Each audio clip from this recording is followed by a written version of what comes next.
100 experience points to the first gate. He has two of them, one for inhaling, one for exhaling. Dan lies face down on the stone floor, beaten half to death in a foreign body in a foreign world. And he's almost smiling. 100 is just 100 times 1, and he knows how to count to 100. He opens his eyes and doesn't recognize a thing. A dark, cracked ceiling, the smell of mold and someone else's sweat. His body aches as if it had been put through a meat grinder and then pieced back together with crooked hands. He doesn't know who he is. He doesn't know where he is. But he understands one thing right away. This body breathes horribly. Ragged, shallow breaths. His shoulders jerk with every inhale. His diaphragm is clenched tight. This man has been gasping for air his whole life, even before they started beating him.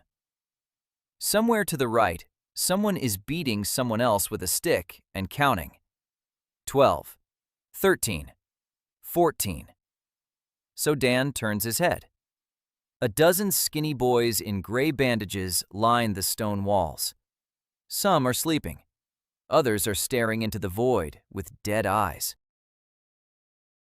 In the corner, a burly guy is methodically beating a teenager who's kneeling and saying nothing. So Dan looks down at his hands. Skinny. Ribbed. A brand is seared into his left wrist. An outer circle student. Dust rank. He can't read these symbols, but he understands their meaning, as if his body remembers what his mind does not. He exhales. Slowly. Counting to 6. Not because he knows why, but because it's the only thing he knows how to do, in any body, in any world. The exhale is longer than the inhale. Always. And the voice rings out again. An achievement. The first conscious exhale. One experience gained. He hasn't stood up for 3 days. His body won't obey him. His legs start shaking after 10 seconds. The ribs on the right have fused crookedly. The left shoulder won't rise above the ear. This boy was beaten for a long time and with relish. So Dan does the only thing he can. He breathes. Inhale for a count of 4 through the nose. Pause for 2. Exhale for a count of 6 through pursed lips. Each inhale is +1. Each exhale, add 1. By the end of the first day, 26 counts. By the end of the second, 49. And the body responds. On the second day, the diaphragm drops a millimeter on the inhale, maybe 2. So Dan picks up on this and feels a professional sense of joy. It's not the muscles moving. It's the nervous system remembering that the dia even exists. Twice a day, a bowl of porridge and a mug of water appear beside him. He doesn't see who brings them, just light footsteps and quiet, uneven breathing. Someone small. Someone who's also afraid to breathe deeply. On the third day, he gets kicked in the side. Standing over him is that same burly guy with the stick. A broad face, small eyes, a leaf rank insignia on his belt. He growls that he's had enough of lying around, that a dust rank who can't stand on his own 2 feet doesn't get food, that tomorrow everyone is going to the stream for water, and if So Dan doesn't come out, they'll throw him into the manure pit. So Dan nods and counts. The boy's breathing is ragged and rapid, 22 breaths per minute. A healthy person breathes 12. This one is either sick or lives in constant fear, or both. The stick comes down on his shin, just to keep him in line. So Dan doesn't flinch. It hurts, but he doesn't gasp for breath from the pain. He exhales exactly with each blow.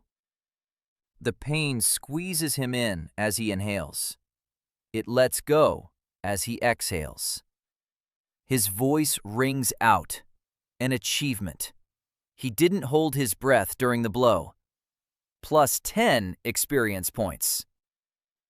The big guy walks away, so Dan smiles at the stone floor. 10 for a single blow. A good rate. Morning of the 4th day. He stands up. It takes 4 minutes. On his side, on all fours, one knee, the other. Up. The world is swaying. His legs are shaking. His ribs ache. But he's standing. Inhale for a count of 4. Exhale for a count of 6. A senior branch rank student lines up 8 dusts and leads them to the stream. 300 steps down the trail. Buckets. Yoke poles. Draw water. Carry it to the kitchen, 300 steps uphill. Repeat until evening. So Dan picks up the yoke, and his body remembers something. Not the memory of a beaten-up boy. Something else. He knows how to distribute the weight across his shoulders. He knows to shift his weight 2 fingers width back from the center. He knows to turn his feet outward 15 degrees. He knows to synchronize his stride with his breathing. 2 steps on the inhale, 3 on the exhale. He doesn't rush forward. He walks steadily. First trip. The water doesn't splash. Second. Same. 3. Fourth. By noon, the rest are sprawled on the ground with their legs shaking. Some are throwing up. Others just stare at the sky. So Dan goes for his 5th. His 6th. His 7th. By evening, he's completed 22 laps, and his legs aren't shaking. The senior looks at him for a long time. Then he hits him on the back with a stick, hard, and snarls that he was cheating. That you can't without effort. That it's suspicious. So Dan bows silently. His voice rings out. An achievement. The first step of the technique. The water carrier doesn't spill a drop on himself. Plus 120 experience points. Attention! The first node of the shoulder meridian has been opened. He doesn't know what a meridian is. He doesn't know what a node is. But something in his left shoulder is warming up, as if a hot napkin had been placed inside it. He doesn't let on. He bows once more and leaves. In the evening, he eats porridge against the wall. Someone small sits down next to him. A girl, about 15 years old. Skinny. Her left eye twitches. She sets down a second bowl. The porridge is thicker, and on top is half a boiled egg. She doesn't look at him. She stares at the floor and breathes so quietly it's almost inaudible. Short, shallow breaths, like someone who's been taught that loud breathing gets you beaten. She mumbles that the cook told her to give away the extra food. A lie. Dan can tell by the way she looks away. The cook didn't order anything. She brought it herself. He takes the bowl and thanks her. She nods and scurries away like a mouse. So Dan eats the egg and thinks. This girl isn't breathing wrong because she doesn't know how. It's because she's afraid. Something broke her a long time ago. Something to do with breathing. And now her body remembers that fear every second. He knows this type. He's seen dozens of them. People recovering from long illnesses. Children who were smothered with a pillow. Elderly people recovering from pneumonia. They all breathe the same way. Shallow and quiet. As if they're apologizing for breathing at all. Her name is Yoon Sori. He'll find that out later. Day 5, 6, 7. So Dan carries water. 20 trips every day. Every evening, plus 100 experience points and more. Her body is changing. Unnoticeable to others, but he can feel it. His diaphragm drops deeper. His ribs expand wider. His left shoulder is a centimeter higher than it was a week ago. The warmth in his shoulder no longer fades away. On the 7th evening, he sits by the well and practices his breathing. Inhale for 4, hold for 4, exhale for 6, hold for 2. A square with an extended exhale, the basic exercise he taught every new patient. Yoon Sori appears. She sets down a bowl and doesn't leave. She stands there and watches. A minute, 2, 3. Then she quietly asks what he's doing. I'm breathing. Everyone breathes. Not everyone. Most people here don't breathe. They gasp for air with their mouths. You, for example, breathe so shallowly that your lungs fill up only a third of the way. She freezes. Then she whispers that she isn't allowed to breathe deeply. That when she was 8, she had a high fever, and the doctors said that a deep breath would bring the fever back. So Dan looks up at her. A gaunt face, a slight twitch. Her fingers are clenched around the edge of her apron. She believes it. For 7 years, she's believed that a deep breath could kill her. He tells her to sit down. She hesitates. She sits down. He doesn't tell her to breathe deeply. He doesn't tell her to relax. He doesn't say the doctor was a fool. He tells her to place her palm on her stomach, just below her navel. Just place it there. She does. Feel the warmth of your palm through the fabric. Just feel it. She nods. Now breathe in so that your stomach pushes against your palm. Just a tiny bit, a millimeter. Not deeply, a millimeter. Yoon Sori inhales. Her stomach moves almost imperceptibly. Her eyes fly open. She hasn't died. There's no heat. Her stomach just pushed against her palm. Good. Exhale and try again. She tries. Her stomach pushes 2 millimeters, then 3. 5 minutes later, she's breathing the way she hasn't in 7 years. Not deeply, just a little deeper than she's used to, by a tiny fraction. But for the first time in 7 years, her lower ribs move as she inhales. The ticking of the clock stops. For a second. Then it resumes. But that second existed.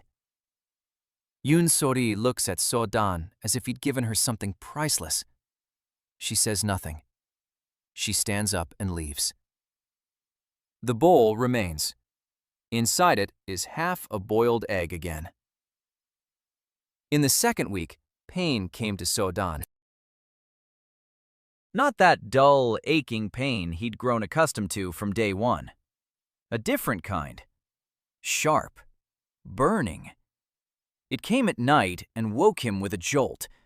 His left shoulder was burning from the inside. That very meridian node, the one that had opened up after the day with the buckets, was now throbbing with heat. So Dan clenched his teeth and sat up. Everyone in the barracks was asleep. He placed his right hand on his left shoulder and felt the heat beneath his fingers. Not on the outside, on the inside. It was as if someone had lit a small candle under his skin. The voice in his head was silent. No achievements, no clues, just pain. So Dan did the only thing he knew how to do. He began to breathe. In for 4, out for 6. He didn't try to suppress the pain. He didn't try to understand it. He just breathed alongside it, like he would with a sick patient. You don't treat it until you understand what's hurting. 20 minutes later, the heat softened. It didn't go away, but it stopped being hostile So Dan gently moved his shoulder. The joint traced its usual arc and suddenly moved further. A centimeter, maybe a centimeter and a half. His arm rose higher than it had yesterday. He froze. He tried again. Same result. Something inside his shoulder had softened from the heat, an old adhesion, a long-standing scar on a muscle or ligament. The heat had softened it, and his breathing had helped the blood flush out that area. So Dan didn't know the word qi. He didn't know that the warm water in his shoulder was exactly that. But he knew that the body heals itself if left undisturbed, and that breathing is the first tool that opens the door to everything else. In the morning, he went out to the stream before anyone else. The sky was gray. The air was damp and cold. So Dan stood on the bank and did something he hadn't done since the very first day. A warm-up. Slow circular shoulder movements, torso bends, foot rotations. Every movement was linked to his breath. Every one was conscious. +1, +1, +1. He took his time. 7 minutes of basic mobility exercises. In his former life, he'd led this warm-up for elderly patients before they walked down the hallway. Here, it worked differently. On the 3rd shoulder rotation, he felt the warmth again. On the 5th rotation, the warmth traveled down his arm toward his elbow. It was strange and a little frightening. But So Dan didn't stop. He breathed steadily. He moved slowly. He let his body do what it wanted. By the time the rest of the dust arrived, he had already finished and was standing by the buckets with the yoke on his shoulders. A guy with a cane named Kang Dae-soo looked at him suspiciously. So Dan nodded at him and walked toward the stream. 22 strides, just like yesterday, just like the day before yesterday, just like every day. By the end of the 2nd week, he noticed something. The other dusts had started to imitate him. Not consciously. They simply saw that he was placing his feet differently and tried to do the same. They saw that he was breathing with his mouth closed and tried that too. One of them, a 14-year-old boy named Gu Taek with a long scar on his cheek, began making 15 trips instead of 10. Not because So Dan had taught him, but because he saw how he placed his feet. So Dung noticed this and said nothing. He simply sat down a little closer to Gu Taek by the well the following evening and began doing breathing exercises. Gu Taek glanced at him. So Dung didn't offer any guidance. He didn't explain. He just breathed. Inhale for 4 counts. Exhale for 6. After 3 minutes, Gu Taek quietly began to repeat the pattern. His breathing was ragged and uneven. His inhale was too short. His exhale was too abrupt. But he was trying. So Deng slowed his rhythm slightly. Gu Taek slowed his. They sat like that for 10 minutes, in silence, breathing. No one was teaching anyone anything. Just 2 people side by side. A voice in his head chimed softly. Achievement. The first student copied the rhythm without being told, plus 15 experience points. So Deng didn't understand why he'd been given 15 for that. After all, Gu Taek had done it all on his own. But the system saw it differently. Yoon So-ri came every evening. She set down a bowl. She sat down next to him. She was silent. Sometimes he taught her how to breathe. Not every time. Sometimes they just sat there. She told him that she'd been working in the kitchen since she was 10, that the chef hit her on the hands for being slow, that she had no rank because the gates wouldn't open, that she was considered an empty breather. So-den asked what that meant. She explained that there are people whose qi doesn't flow through their bodies. Air goes in and out, but leaves nothing behind, like a sieve. Sodan thought for a moment. Then he said he didn't believe it. She looked at him in surprise. He said that if she could feel the warmth of her palm on her stomach, then she had chi. It was just locked up, like water behind a dam. Yunsori lowered her eyes and didn't say anything. But the next day, she arrived 5 minutes early. The third week brought the first real danger. Kang Desu, a boy with a staff, approached him in the morning and said that the instructor for the outer disciples wanted to see him. Sodan followed him down a long corridor past the training grounds where leaf rank disciples were practicing their basic forms. Their movements were sharp. Their breathing was loud and ragged. Their shoulders were tense. Sodan watched and counted the mistakes mechanically. The instructor's name was Bae Han-il. He was a short, thin man in his 40s with a neat beard and attentive eyes. He had 2 open gates. Sodan didn't know this, but he sensed that the air was different around this man. Thicker, warmer, like standing next to a stove. Baek Han-il sat at a low table drinking tea. He looked at Sodan for a long time. Then he said that a boy of the dust rank makes 22 trips carrying water a day. That the average for dust is 8. That the average for leaf is 14. That he, Baek Han-il, wanted to understand where a boy with no lineage and no technique and not a single open gate could possess such endurance. Sodang stood there, wondering how to respond. He couldn't tell the truth. He was a master of breathing techniques from another world who had accidentally discovered that the biomechanics of walking with a load work the same way in any universe. That wasn't an answer they would understand. He said he was simply trying his best, that he didn't know any techniques, that he placed his feet however felt comfortable and breathed however he could. Bae Han-il looked at him for another minute. Then he said that the monthly dust evaluation would take place in 3 days. Whoever demonstrated a sufficient level would be promoted to leaf. Those who don't will remain dust for another month. Those who score lower than last time will be reassigned to manure work. Sodung bowed and left. 3 days. He didn't know what the assessment entailed. He didn't know what level was considered sufficient. He knew nothing about the ranking system except that dust was the bottom rung. He began to listen in the kitchen while helping to peel vegetables and by the well when the other dust members were talking among themselves. In the barracks before bed when whispering was the only sound.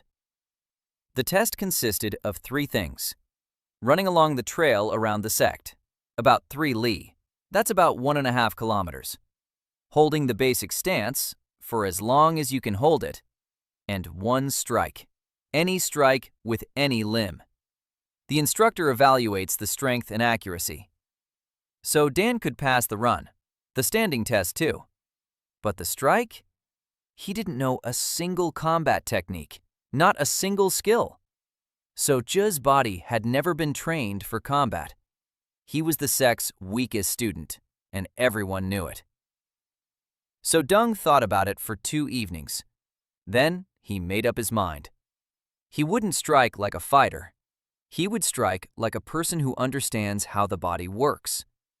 In his previous life, he had helped people regain their gait after knee replacements. He knew how force is transmitted from the foot through the hip to the torso and into the arm. Not as a martial arts master, but as a physical therapist. But biomechanics doesn't lie. A punch is a kinetic chain, the foot into the ground, the hip into rotation, the torso into rotation, the shoulder forward, the arm as the final link, and an exhale at the moment of contact. All on the exhale. So Dan spent 2 evenings by the barracks wall training a single straight right-hand punch. No speed, no power, just the chain. Foot, hip, torso, shoulder, fist. Inhale on the wind-up. Exhale on impact. 100 repetitions the first evening. 100 the second. Each one done with full awareness. +1. +1. +1. Test day, 23. Dusts lined up on the field. Coach Pei Han-il stood in the center with his arms folded. Next to him were 3 branches serving as judges. Kang Dae-soo was among them, holding a stick. Running. So Dan ran at a steady pace. Not fast, not slow. 2 steps inhale, 3 steps exhale. The same rhythm as with the buckets. He finished 5th out of 23. Not bad for a body that couldn't even stand 3 weeks ago. Standing. Basic stance. Feet shoulder-width apart. Knees slightly bent. Back straight. Hands in front of the chest. So Dan stood up and began to breathe. Inhale for 4. Exhale for 6. His legs started to burn after 3 minutes. After 5 minutes, they started to shake. After 7, the first dust began to fall. After 10, 8 people were still on their feet. After 15, 5. After 20, 3. So Dan and 2 others. So Dan stood and breathed. His legs were shaking, his knees were screaming, but he didn't hold his breath. He didn't clench his jaw. He didn't push through the pain. He relaxed everything he could and tensed only what was necessary to stay upright, his quadriceps and glutes. Everything else remained loose. 25 minutes later, the second one fell. 28 minutes later, the third. So Dan stood alone. 30 minutes, 31, 32. Bae Han-il raised his hand and said, "Enough." So Dan straightened his knees and almost fell. But he didn't fall. A punch. So-dae walked over to a wooden post wrapped in straw. He stood up. He inhaled. Foot planted on the ground. Hip, torso, shoulder, fist. Exhale. The punch wasn't loud. It wasn't spectacular, but the post swayed. Not much, but it swayed. Bae Han-il walked over and felt the spot on the post where the blow had landed. Then he looked at So-dan. Then at his fist. There was no blood on his knuckles. Usually, the dust had their hands smashed to a pulp with the very first blow. So-dan landed a clean hit because he struck correctly. Not with his hand, with his whole body. Bae Han-il said nothing. He nodded and jotted something down on a small board. That evening, the results were announced. So-dan had been promoted to the leaf rank. He was the first dust in 2 years to receive a promotion after just 1 evaluation. Kang Dae-soo watched him from across the arena, twirling a stick between his fingers. It wasn't anger. Something worse. A lack of understanding. The leaf rank meant 3 things. First, a separate barracks. Not a stone floor, but wooden bunks with straw mattresses. Second, access to the training ground. 3 hours a day with an instructor. Basic forms, strikes, stances, blocks.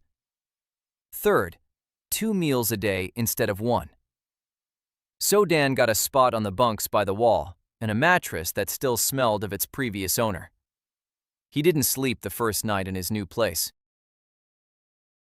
Not because he was nervous. Out of habit. 3 weeks on the stone floor had trained his body to fall asleep in only one position. Now the surface was different, and his body didn't know what to do. So Dan lay there and breathed.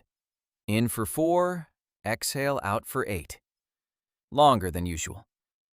A sleep rhythm. A protocol for insomnia that he used with patients after surgery. After 20 minutes, his body gave in, and he fell asleep. A quiet chime rang in his head. An achievement. The first hour of sleep with his neck in the correct position. plus 30. He didn't hear it. He slept. The morning began with a shout from Master Leaves. His name was Won Tae-il, a tall, wiry man with 3 scars on his right arm from the claws of a mountain beast. 3 open gates, a voice like iron striking stone. He lined up 20 leaves on the training ground and began demonstrating the form. The first basic one, the bow stance. Left foot forward, right foot back. The knee of the front leg over the toes. Back straight, hands in position. Won Tae-il demonstrated it once. He told them to repeat it. So Dan assumed the stance and immediately sensed something was wrong. The angle of his front knee was too sharp. His back foot was turned inward. His weight was shifted forward. This stance destroys the knees. After 10 minutes of standing still in it, his anterior cruciate ligament would be on fire. After a month of daily repetitions, the ligament would start to tear. So Dan looked at the other leaves. 3 of them already had trembling knees. 1 was grimacing in pain, but enduring it. So Dan adjusted his stance. He moved his front foot forward by 2 toes. He turned his back foot outward by 10 degrees. He shifted his weight slightly backward. The aching in his knee stopped. His stance became more stable. Won Tae-il walked past. He stopped. He looked at So Dan's feet. He said the stance was incorrect. So Dan bowed and returned to his starting position. 5 minutes later, when Won Tae-il turned away, he adjusted it again. Not completely, by half a degree. Enough to take the strain off his knee, but not enough for anyone to notice. He would do this every day, half a degree at a time. In a month, his stance would look canonical, but function correctly. After morning training, So Dan discovered a problem. He had no technique. The other leaves had at least one, the bamboo's basic strike. The simplest technique of the silent bamboo sect. A straight strike with the palm, projecting chi through the center of the palm. All the leaves taught it. So Dan couldn't. Not because he didn't want to. He didn't feel enough chi to direct it into his palm. There was warmth in his shoulder. Warmth would sometimes appear in his chest after a long breath, but he couldn't control it. It was like a patient who can feel a muscle after a stroke but can't move it. The connection is there, the control isn't. So Dan decided not to rush. Instead of trying to master the bamboo strike, he focused on what he knew how to do. Breathing, movement, body control. He practiced the forms without chi, pure biomechanics. Stance, step, strike, turn. Every movement was conscious. Every movement was tied to his breath. It looked strange. When the other leaves struck, they released a thin wave of heat. For some, it was the size of a palm. For others, a finger. But it was there. So Dan had nothing. A bare strike. But precise. But with the correct kinetic chain. But with an exhalation at the moment of contact. Kang Dae-soo found him a week later. Not with a stick, with 3 friends. All 4 were branch rank. Evening. The path to the well. So Dan was walking to fetch water for the barracks. The 4 of them emerged from behind the bushes. Kang Dae-soo said that dust shouldn't have become a leaf so quickly, that it was suspicious, that maybe So Dan had stolen someone's technique. Or maybe he had a patron among the elders. Or maybe he's just lying to everyone and isn't who he claims to be. So Dang set down the buckets. Not because he was preparing for a fight, because the buckets were heavy and his arms were tired. He said he hadn't stolen anyone's technique, that he was just carrying water. Kang Dae-soo punched him in the stomach. So Dan doubled over. Pain, bright and sharp. But he exhaled through it. He didn't hold his breath. He straightened up, Kang Dae-soo struck him again, in the chest. So-dan flew into a tree. His back slammed into the trunk. He slid to the ground. Kang Dae-soo's 3 friends stood and watched. Kang Dae-soo walked over and crouched down beside him. He said quietly that if So-dan drew the instructor's attention to himself one more time, it would be worse next time. So-dan sat by the tree and breathed. In, out. His ribs ached. His chest burned. But he was breathing. 10 points for not holding his breath during the blow. 10 more points. Kang Dae-soo stood up and left with his friends. So-dong waited 5 minutes. He stood up. He picked up the buckets. He walked to the well. He drew some water. He carried it to the barracks. 200 steps. Inhale on 2. Exhale on 3. His ribs creaked with every step. But he made it. That night, Yoon Sori came to see him. Somehow she found out. The kitchen staff always know everything first. She brought an ointment that smelled of camphor and something bitter. She said a herbalist from the outer circle had given it to her. So-dun asked which herbalist. Yoon Sori said the one who's always coughing. So-dun remembered. Yoon Sori silently rubbed the ointment on his chest and sighed. Her hands were small and cold, but deft. She didn't look him in the eye. The twitch in his left eyelid grew stronger. She was angry. Not at him, at those who had hit him. So-dun thanked her. She said it wasn't her, but the herbalist. So-dun said he was grateful to both of them. Yoon Sori stood up and left. She paused at the door. She said quietly that she had learned to breathe in 1 millimeter deeper. 1 millimeter every day, and that her belly was already pushing her palm out by a whole finger's width. So-dun smiled. She didn't see it. She had already left. The next day he found the herbalist, the courtyard of the outer circle, a small outbuilding by the wall, crammed with sacks of dried herbs. Han Min-ju, 19 years old, short, quick hands, 20 little pouches on her belt, a tongue as sharp as a knife. She was coughing, quietly, discreetly, but So-dun heard it. It wasn't just a cough, it was asthma, bronchospasm on exhalation, a soft whistling sound that she masked with a cough. She'd been doing this for years. So-dun stood in the doorway. Han Min-ju looked at him and said that if he'd come for the ointment, the price was 2 copper coins. If he didn't have any coins, he should leave. So-dun said he'd come to thank her. She said that gratitude doesn't heal bruises. So-dun said she was right. Then he said her cough wasn't really a cough. Han Min-ju froze. Her expression changed. It grew stiff. She said she didn't understand what he was talking about. So-dun said it was a wheeze when she exhaled, that her bronchial tubes were constricted, that it was hardest for her in winter and just before dawn when the air was cold. Han Min-ju was silent. Then she quietly asked how he knew. So-dun said he could hear it. She looked at him for a very long time. Then she said that if he told anyone, she would poison him in his sleep, and no one would ever know how. So-dun said he wouldn't tell anyone.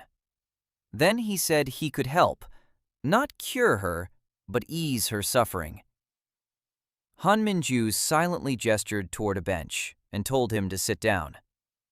He spent 2 hours with her. He listened to her breathing. He counted her inhalations and exhalations. He determined that her exhalation was 1.5 times shorter than normal.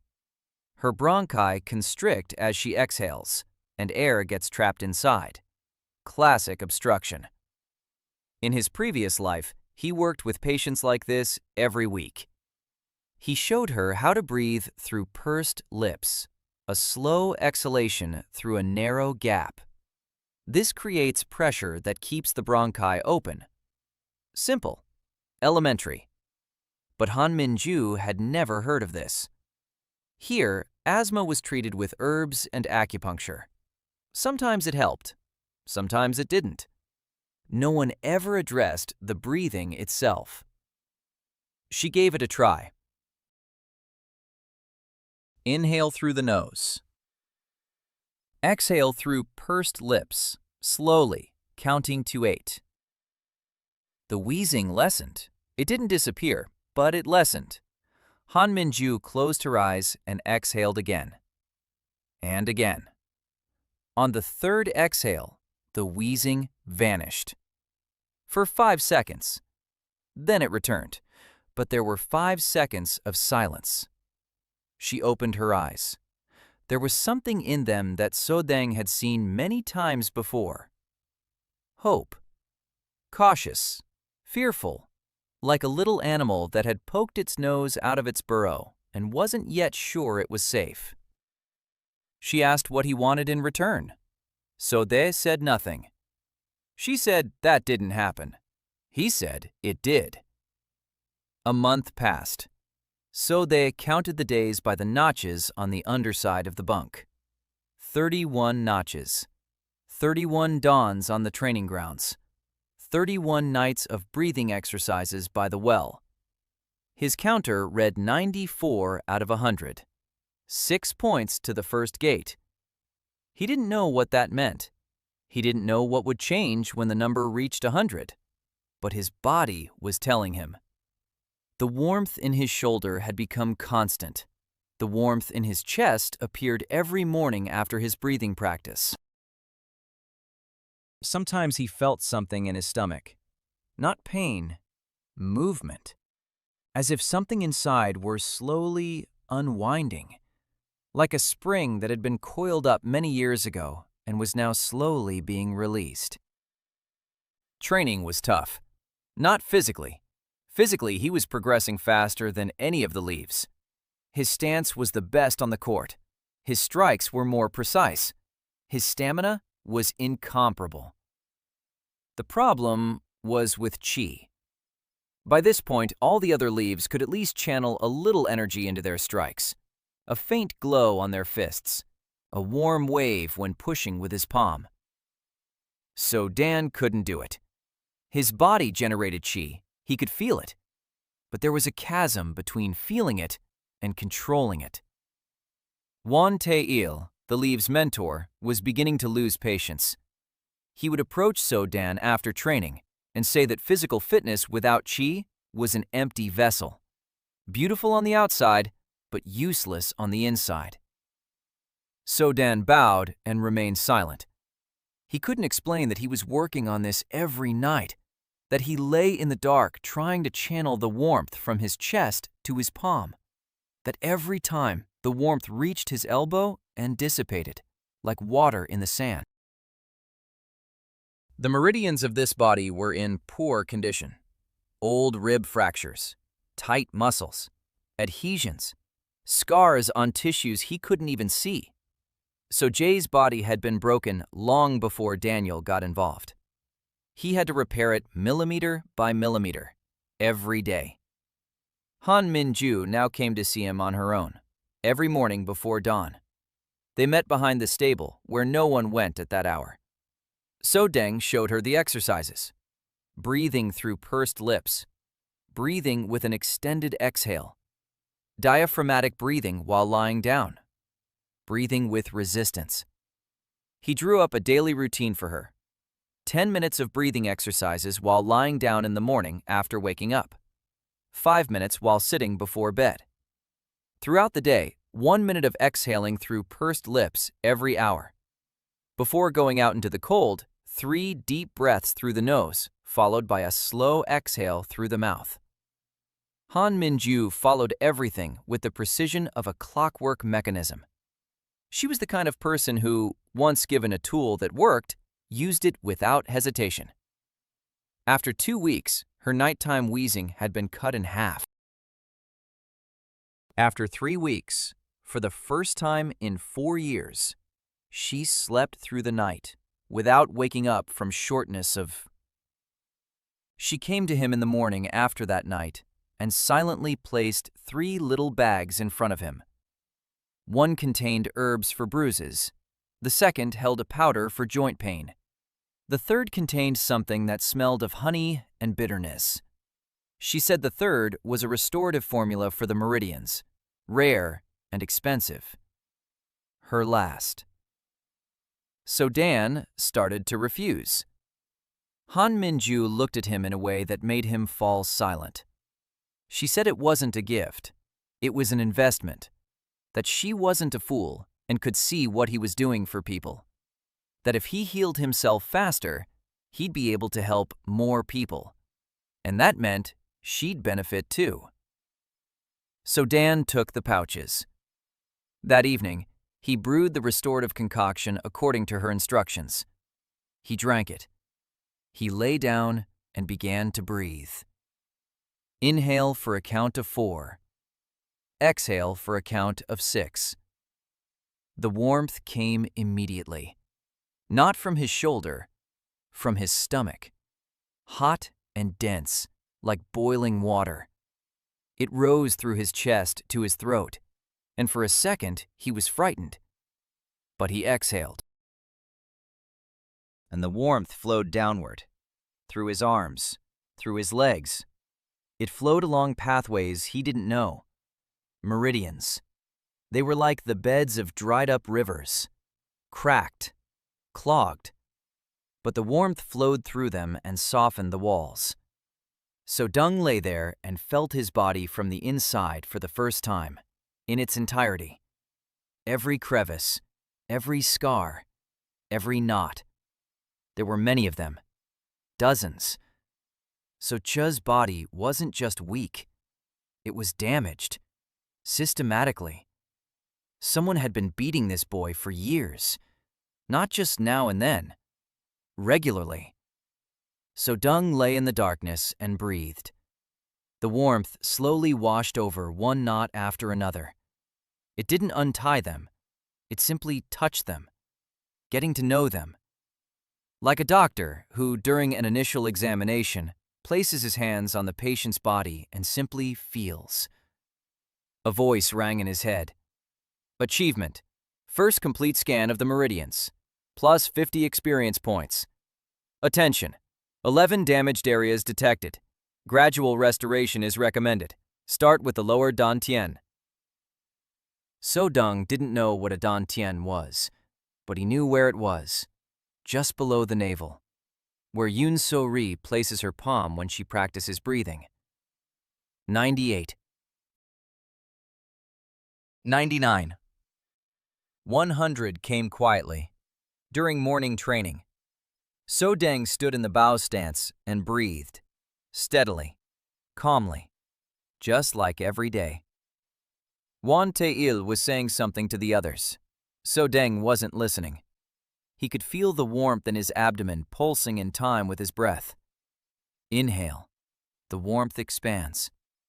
Exhale, the warmth contracted. Like a heartbeat, a second heart, deeper than the first. And on the 100th conscious breath of that day, something clicked. Not loudly, not painfully, as if someone had turned a key in a lock that had been closed his whole life. The warmth in his stomach flared up and became hot for a single second. Then it settled down.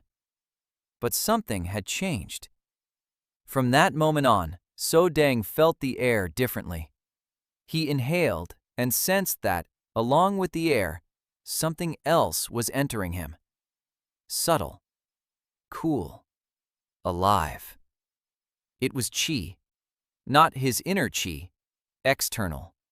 The world's qi.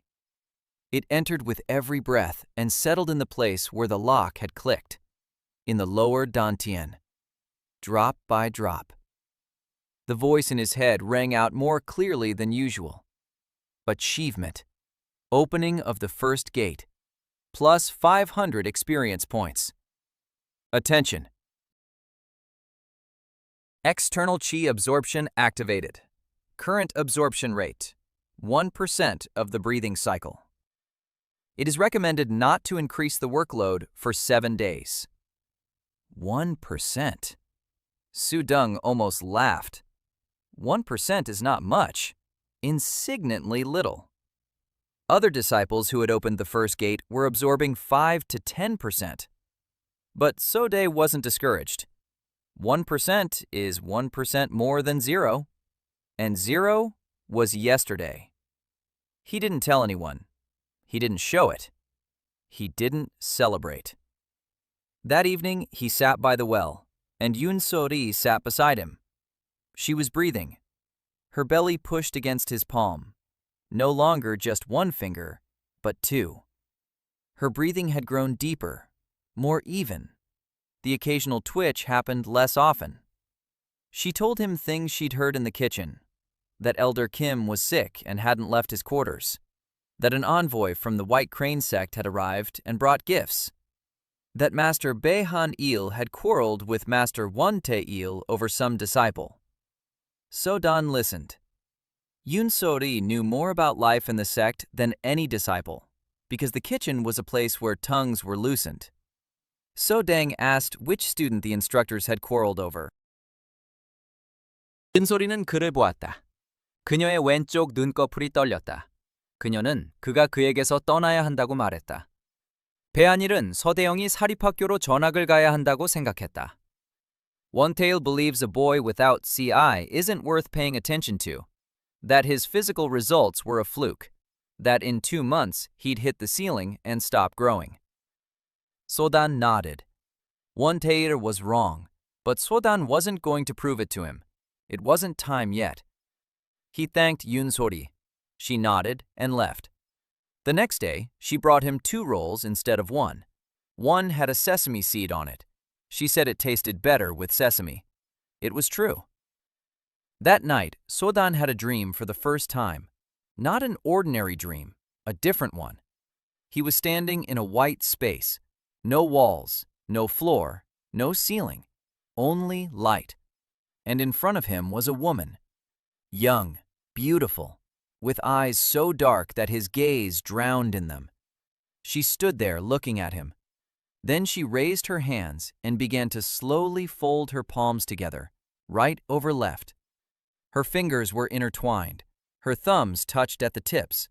A simple gesture, but there was something about it. So-dan watched and memorized it. The woman smiled, not with her lips, but with her eyes, and the white space melted away. He woke up. His head was ringing. An achievement. First contact with residual consciousness, plus 50 experience points. A hint. The hand position is called the Dantian lock. It's used to concentrate qi in the lower center during static meditation. Suo-deng sat up on the bunk. He folded his hands the way the woman had shown him, right over left, fingers interlaced, thumbs together. And he inhaled. The qi came immediately. Not just 1%, 3, maybe 4. Warmth flared up in his stomach and began to hum. So Dan exhaled, and the warmth subsided. But it remained, more than there had been before. He didn't know who this woman was. He didn't know why she appeared in his dreams. He didn't know what residual consciousness was. But he knew one thing. She wants to help him, and he'll accept that help. The second month in the Silent Bamboo sect began with rain. Cold, fine, endless rain that turned the trails into mud and the air into thick fog. Training wasn't canceled. Won-tae-il said that a warrior doesn't choose the weather. Leaves lay on the public and practiced their forms. Their wet clothes clung to their bodies. Their feet slipped on the clay. By evening, 3 of them had developed fevers. So Dan stood there, breathing. Rain ran down his face. The cold bit into his skin. But inside, he was warm. After the first gate opened, qi flowed into his body with every breath. Slowly, drop by drop, but it flowed, and every drop was warm. He no longer felt the cold as he used to, not because he had become stronger, but because his body had learned to draw slightly more energy from the air than it lost. Balance, the most basic principle of survival. Consume more than you expend. For the first time in a month, So-Dan smiled during training. Won-tail noticed and frowned. Leaves don't smile in the rain. Leaves endure. After training, So-Dan returned to the barracks and found his mattress on the floor. Wet. Someone had taken it out into the rain and brought it back. One of Kang Dae-soo's friends was sitting nearby, smiling. So-Dan looked at the mattress. He looked at the guy. He picked up the mattress. He wrung it out. He spread it out on the bunk. He lay down. It was wet and cold, but it was just water. It would dry from the warmth of his body. He closed his eyes and began to breathe. The Dantian lock. Hands folded. Inhale for 4, exhale for 6. Qi flowed into his abdomen and warmed him. 20 minutes later, the mattress was warm. Not dry, but warm. The guy by the wall stopped smiling. So Dan fell asleep. In the morning, he woke up before everyone else and went to the stable. Han Min-ju was already there. There was no coughing, none at all. She stood upright and breathed evenly. So Dan stopped. He listened. Her exhalation was clear. No wheezing, no rattling. She noticed him and said that today was the 3rd morning in a row without an attack. So Dang nodded. Good, but don't let your guard down. Your bronchial tubes could constrict at any moment. You need to stick to your regimen at all times. Han Min-ju nodded. Then she said she wanted to ask him something. So Dan said he was listening. She said that the pharmacist in the village at the foot of the mountain had a 12-year-old daughter. She'd had weak lungs since birth. She coughed up blood every winter. The local doctors have given up on her. They say it's bad blood, and there's nothing they can do. Han Min-ju asked if he could take a look. So Dan said he would take a look. He didn't promise to cure her. He promised to take a look. Han Min-ju nodded and, for the first time, smiled slightly. Meanwhile, an event was brewing within the sect, the Outer Sects Tournament. Once every 6 months, the region's outer sects would send their best disciples to spar. Not to the death, only until one tapped out or lost consciousness. The winners received resources for their sect, herbs, silver, and technique manuals. For a small sect like Silent Bamboo, this was important. Master Bae Han-il summoned all the leaves and branches to a general assembly, 30 disciples. He announced that the tournament would take place in 2 months, that the sect would field 6 contestants, 3 branches, and the 3 best leaves. So-Dan stood in formation and listened. 2 months, 8 weeks. He did the math. Right now, his first gate was open. His qi absorption was 3 to 4%. One basic form that he performs flawlessly, but without qi. Not a single combat technique. He would be facing disciples from other sects with the second gate open and real techniques. He didn't stand a chance. Or maybe he did. So-Dan thought about it for 2 days. Then he made a decision. He wouldn't learn combat techniques. He wouldn't have time in 2 months. Instead, he would perfect what he already had: breathing, movement, biomechanics, and reading his opponent's rhythm. He would be the most technically skilled fighter in the tournament, not because his technique was better, but because he wouldn't have any technique that could be broken. For the next 4 weeks, So-Dan trained like he'd never trained before. In the morning, basic forms with the leaves. In the afternoon, he carried water. He volunteered to go back to carrying the buckets. Won-tae-il didn't understand, but he allowed it. So-dan carried water and thought. 200 steps uphill with a load isn't just an exercise. It's a model of combat. The weight presses down. The body grows tired. Your feet slip. And you either keep your breathing rhythm or you break. In the evening, he walked to the well and trained alone. Not forms, something else. He stood with his eyes closed and listened. The wind, footsteps, the breathing of passers-by. He was learning to distinguish people by the rhythm of their breathing. Kang Dae-soo breathed 22 times a minute, a rapid, nervous rhythm. Won-tae-il breathed 14 times, steady and deep. Bae Han-il breathed 10 times, almost imperceptibly. Yoon So-ri breathed 16 times. It had become 16. It used to be 20. So-dong counted and memorized. If he hears someone else's breathing, he knows his opponent's rhythm. And if he knows the rhythm, he can break it. Not with force, with his own breathing. Because rhythm is contagious. If you stand next to someone who breathes slowly and evenly, after a minute, your breathing will start to adjust to theirs. It's a reflex. Mirror neurons. Basic neurophysiology. So Dan tested this on Yoon So-ri, on Han Min-ju, on Gu Tae. It worked. Every time. He would sit down next to them and start breathing in a certain rhythm.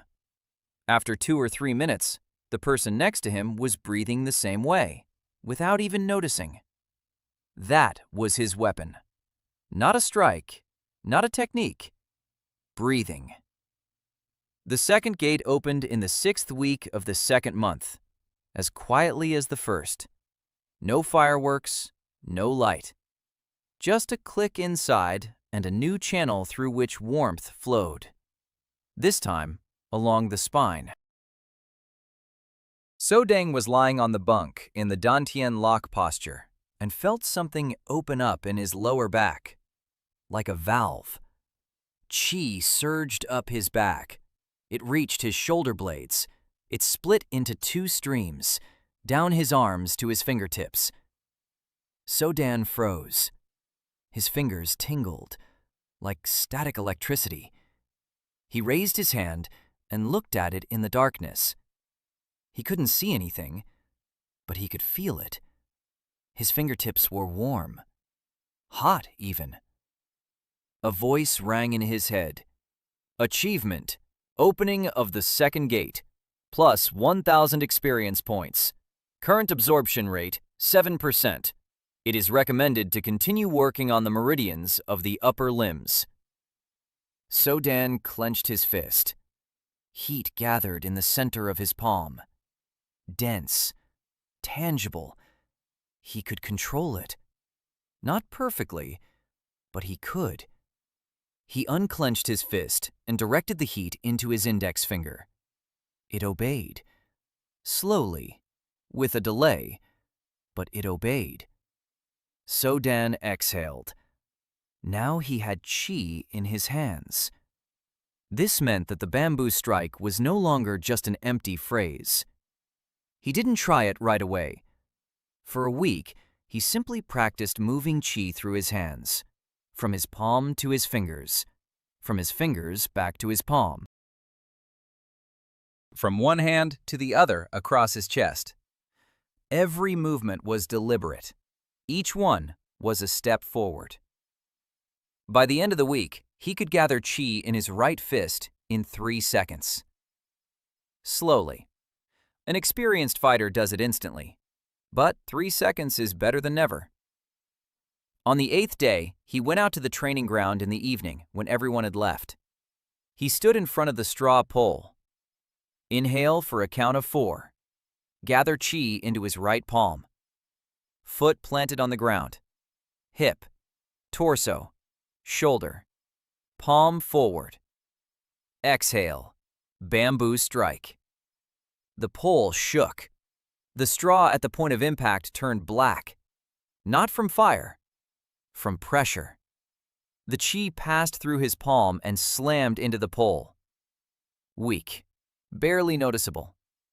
First-year leaves make it stronger. But this was his first strike with chi, his first real technique in this world.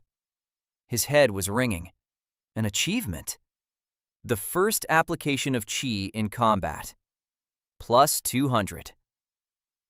So Dan stood before the pole and looked at the blackened straw. Then he struck again.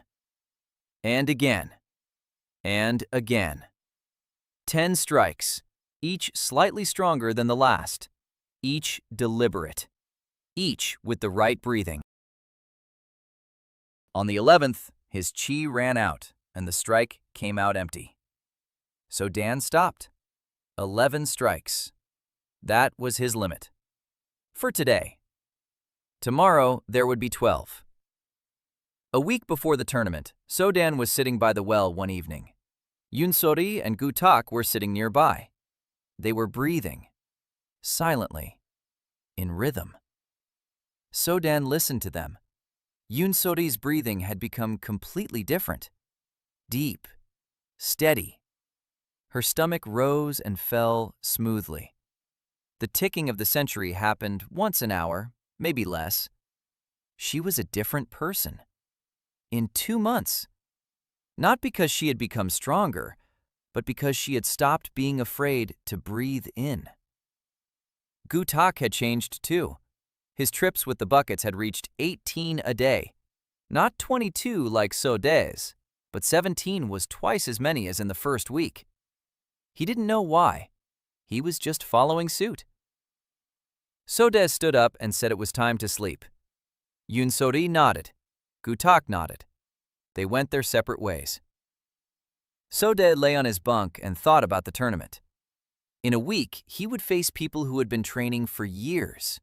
People with real techniques, real mentors, real combat experience. He had his breathing, biomechanics, 11 strikes with chi, and the ability to disrupt his opponent's rhythm. It wasn't much, but it was enough, because he doesn't need to defeat everyone. He needs to stay unbroken. And he knows how to stay unbroken.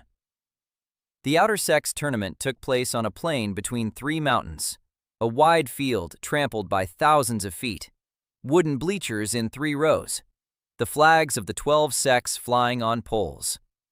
The Silent Bamboo sect brought 6 members, 3 branches and 3 leaves. So Dan was one of the leaves, the youngest in rank, the quietest. Pei Han-il insisted on his participation, despite Wan Tae-il's objections. The journey to the plain took 2 days on foot. So-dang walked and counted his steps. 2 steps inhale, 3 steps exhale. A familiar rhythm. On his back was a bag of spare clothes and a small pouch of herbs from Han Min-ju. She hadn't come along. Herbalists aren't allowed at the tournament. But before leaving, she gave him 3 packets of powder and told him that the green one was for pain, the white one for bleeding, and the red one for a worst-case scenario, if things went really badly. So-dang asked what was in the red one. She said it was better not to know, and better not to try it. The plain was noisy. Over 200 students from 12 sects. The smallest was the Silent Bamboo sect. The largest was the Iron Fan sect. 40 students. Their uniforms were black with silver embroidery. Their movements were sharp and precise. Their best fighter had reached the 3rd gate. So Dan watched and listened. The breathing of the Iron Fan disciples was strange. A short, sharp inhale, a pause, an explosive exhale, like a blacksmith's bellows. Powerful, but wasteful. They expended more chi than they gained with each cycle. This meant their fights had to be short. A long fight would exhaust them. So Dan took note. The draw took place on the morning of the third day, so Dan drew number 14. His first opponent, a disciple of the Stone Stream sect. Rank list, second gate, specialization, wrestling and grappling. So Dan learned this from Gu Tak, who had been going around the camps eavesdropping on conversations. A good kid. So Dan thanked him and went to prepare. The first fight, the arena. A circle of trampled earth 10 steps in diameter. The referee stood in the center. Sodang stepped out and stood facing his opponent. The guy was a head taller than him, broad-shouldered, arms like logs, low stance, a wrestler. Sodang assumed a bow stance. He took a breath, he closed his mouth, and began to listen. His opponent's breathing was deep and slow, 14 breaths per minute. A good rhythm, steady. This guy wasn't nervous. He was confident. The referee gave the signal. The wrestler stepped forward. Heavy footsteps, arms wide. He wanted to grab Sodang by the belt and throw him. Sodang didn't back down. He stepped to the side, not quickly, smoothly, as he exhaled, and began to breathe louder. Not a scream, not a growl, just steady, noisy breathing. In through the nose, out through the mouth, rhythmically, slowly, 10 breaths per minute, slower than his opponents. The wrestler turned and moved forward again. Sodang stepped aside again. Inhale, exhale. Inhale, exhale. Slowly, steadily, loudly. On his third attempt to grab him, the wrestler missed and nearly fell. His breathing became erratic. It went from 14 to 16. He began to get angry. Anger speeds up your breathing. Rapid breathing disrupts your qi. Disrupted qi weakens your technique. So Dan counted and waited. On the fourth attempt, the wrestler grabbed his sleeve. So Dan didn't break free. Instead, he stepped toward the wrestler, right up close, chest to chest, and exhaled into his face. A long, steady, warm breath. The wrestler froze for half a second. A reflex. Someone else's breath in your face causes a momentary confusion. So Dan used that half second. His right palm struck the solar plexus, the bambuk strike, all his chi in a single blow. Not powerful by this world's standards, but precise, right on target, timed with his opponent's exhale when the abdominal muscles were relaxed. The wrestler doubled over. Air whistled out of him. He fell to one knee. So Dan stepped back. The wrestler tried to stand up. He stood up, but his breathing was ragged. 24 breaths per minute. Jerky, short. He couldn't gather the qi for a technique. So Dan stood and breathed. 10 breaths per minute. Steady, calm. The wrestler lunged forward in a desperate attack. So Dan ducked low, dived under the arm, palm to the side, second bamboo strike. The wrestler collapsed and didn't get up. The referee raised his hand. Victory for Sodan of the Silent Bamboo sect. The second fight was 3 hours later. A disciple of the White Mist sect, a swordsman, a slender wooden sword. The second gate. This one was faster, so Dan took 2 sword strikes to the ribs before he found his opponent's rhythm. His ribs burned. Old fractures flared with pain. But he didn't hold his breath. He exhaled through the pain. Plus 10. The swordsman was breathing rapidly, 18 breaths per minute. Each sword strike was accompanied by a sharp exhalation. That's what he had been taught. Exhale on the strike. Good technique, but predictable. So Dan listened and counted. Inhale, pause. Exhale, strike. Inhale, pause, exhale, strike. Rhythm, pattern, flow. On the fifth cycle, Sodan moved not on his opponent's exhale, but on his inhale. When the sword was still high, when his opponent's body was exposed. The swordsman didn't expect it. Sodan slipped under the sword and struck his opponent's chest with his palm. Not hard, but with chi, and with the right exhale, right into the swordsman's face. The swordsman froze. Half a second. Sodan struck again, to the stomach.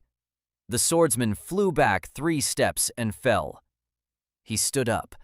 The sword trembled in his hand. His breathing was off. He tried to regain his rhythm. Inhale, pause, exhale. But his body was already falling into Sodan's rhythm. 10 breaths per minute. Too slow for his technique. The sword felt heavy. His strikes lost their sharpness. Sodan stepped forward and struck a 3rd time. Shoulder. The swordsman dropped his sword. The referee raised his hand. The 3rd match was the next day, the semifinals. And there stood He Junwan, heir to the He clan, 19 years old, 5th gate. Sodan saw him and stopped. Not out of fear, out of surprise. Ha Junwan stood at the edge of the arena, and his breathing was perfect. 10 breaths per minute. Deep, steady, not a single unnecessary movement. His chi was as solid as a rock. Sodeng could feel it from 3 steps away, like a wall of warm air. This man was 3 levels above everyone else in the tournament. Sodeng didn't understand what the heir to the great clan was doing at the Outer Sects tournament. Then he realized it wasn't the tournament that mattered. What mattered was humiliating the weak, showing the difference, reminding everyone who was in charge. He Jungwan stepped into the arena. Sodan stepped forward to face him. Jungwan was handsome. Tall, straight-backed. His black hair was tied in a knot.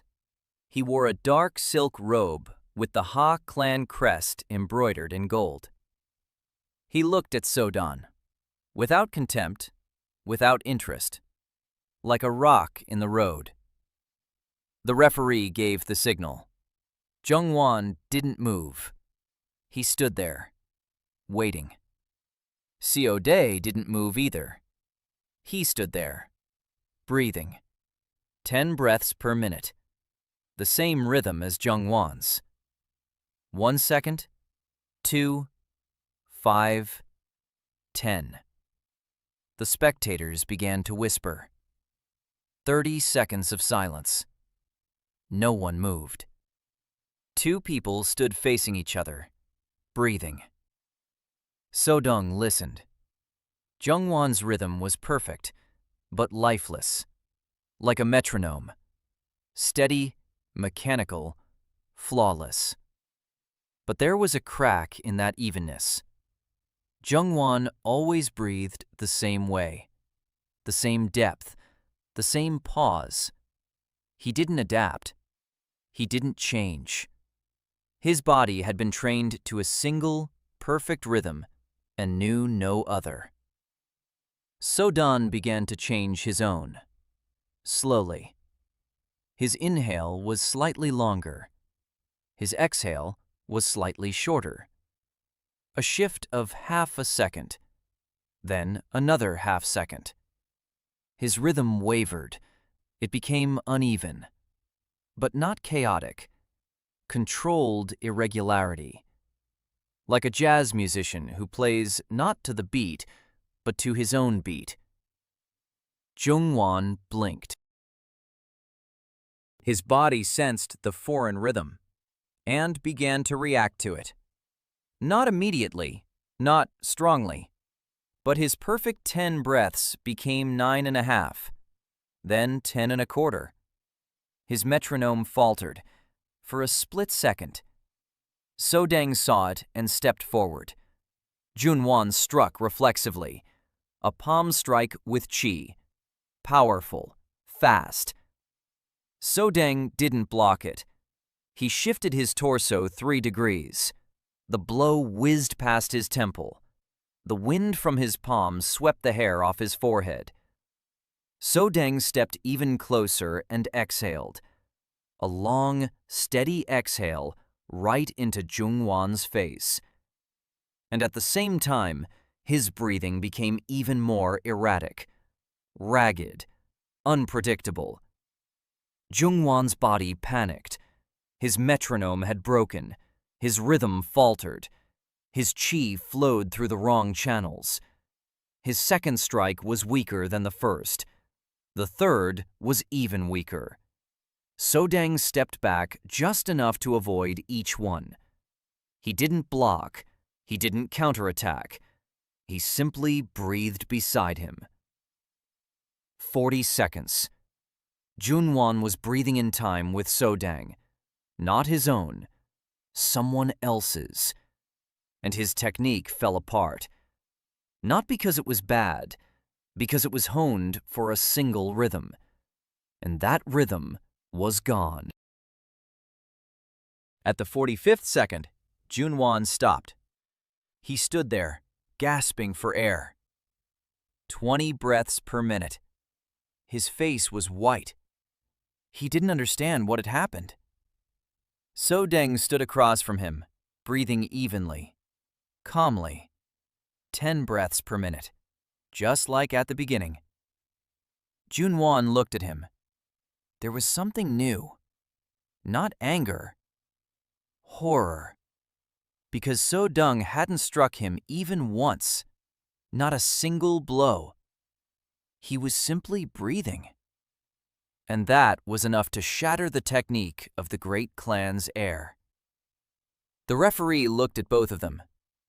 Junwan straightened up. His hands were trembling. He tried to assume his stance. He couldn't. His chi wouldn't obey him. His body wouldn't obey him. He lowered his hands and said he was giving up. Quietly, so that only the referee could hear. The referee raised his hand. Victory for Sodang of the Silent Bamboo Sect. Silence in the stands lasted 3 heartbeats. Then it erupted into whispers. Sodang bowed and left the arena. His legs were shaking. Not from fatigue, from the rush of adrenaline. He had won a fight he wasn't supposed to survive, against a man 3 levels higher, without a single strike. He sat down behind the sect's tent and rested his head on his knees. His hands were trembling. His head was ringing. Achievement. A victory over an opponent 3 gate levels higher. Plus 500. Achievement. First successful use of the rhythm-shattering breath technique. Plus 300. Sodang closed his eyes and exhaled, long and deep, counting to 8. His hands stopped trembling. The return trip to the sect took 2 days. Sodang walked in silence. Baek Han-il walked beside him, also silent. Something heavy hung between them. Not hostile, questioning. Baek Han-il had seen all 3 fights. He saw that Sodang hadn't used a single technique from the Silent Bamboo sect. He saw that he had won with his breathing. And he didn't know how to feel about it. During a rest stop on the evening of the first day, Baek Han-il sat down next to him and asked directly, who had taught him this? Sodang replied that no one had, that he'd taught himself. Baek Han-il was silent for a long time. Then he said that in 30 years of teaching, he had never seen anything like it. That disrupting the breathing of a 5th gate master without a single strike was not a technique. It was an understanding of the nature of chi at a level he himself had not yet reached. So Dan didn't know what to say. He didn't understand the nature of qi. He understood the nature of breathing. These are different things. Or maybe not. Perhaps in this world, they are one and the same. Behan-il said that upon returning to the sect, he would speak with the elders, that So-dan needed special treatment.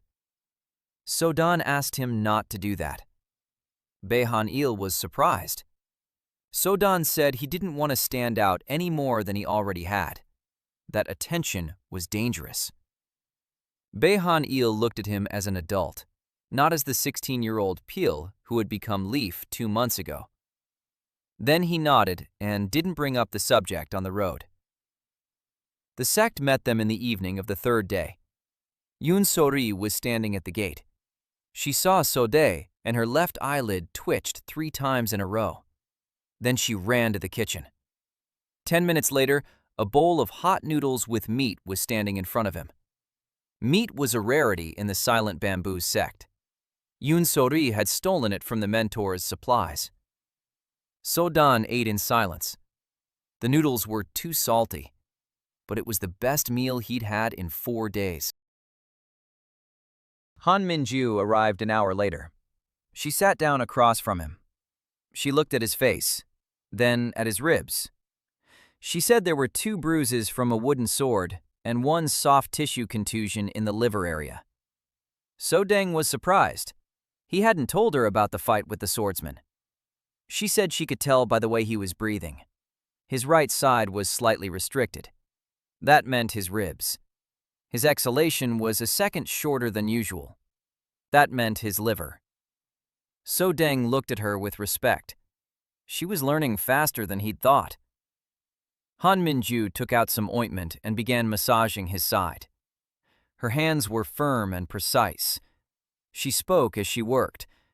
She said that while he was away from the sect, things had happened. That Elder Kim had died.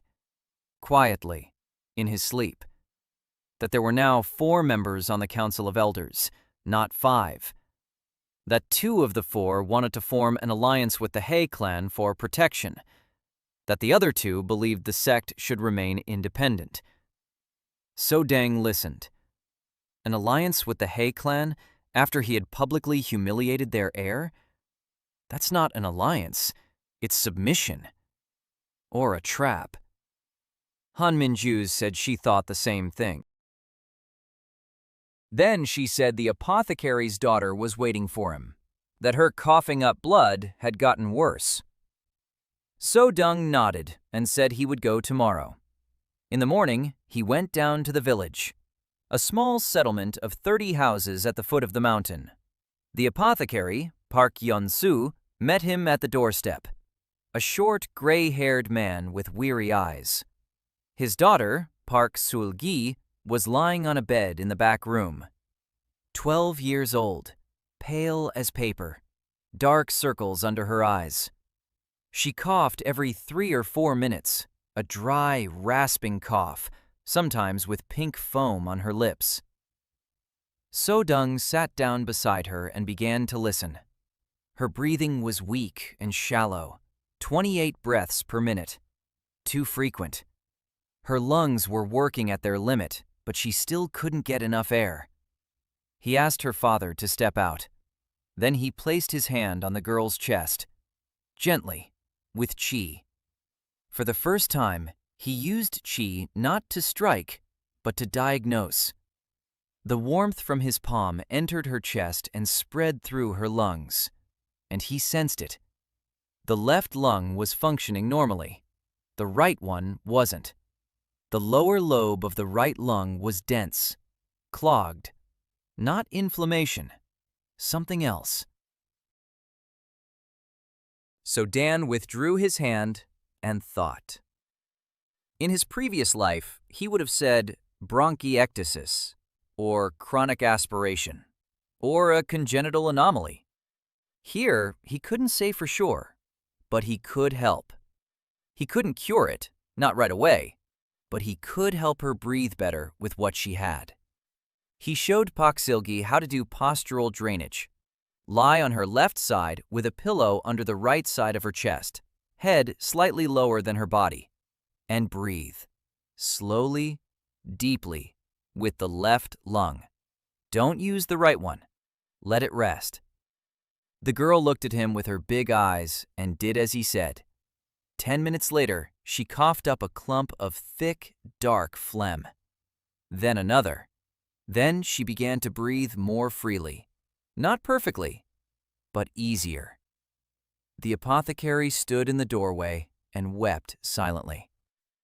So Dan drew up a regimen for her. 20 minutes of postural drainage 3 times a day. Breathing exercises in the morning and evening. A warm drink before each session. Han Minju would select the herbs. He didn't promise a full recovery. He promised that the coughing up blood would subside. The pharmacist asked how he could repay him. So-dong said, "Nothing." The pharmacist insisted. So-dong said that if the girl got better, the pharmacist should tell others that there is a way to breathe properly, that it's something that can be taught. The apothecary nodded. Upon returning to the sect, So-dong discovered that the silence had ended. Word of his victory over He Junwan had spread throughout the corridors.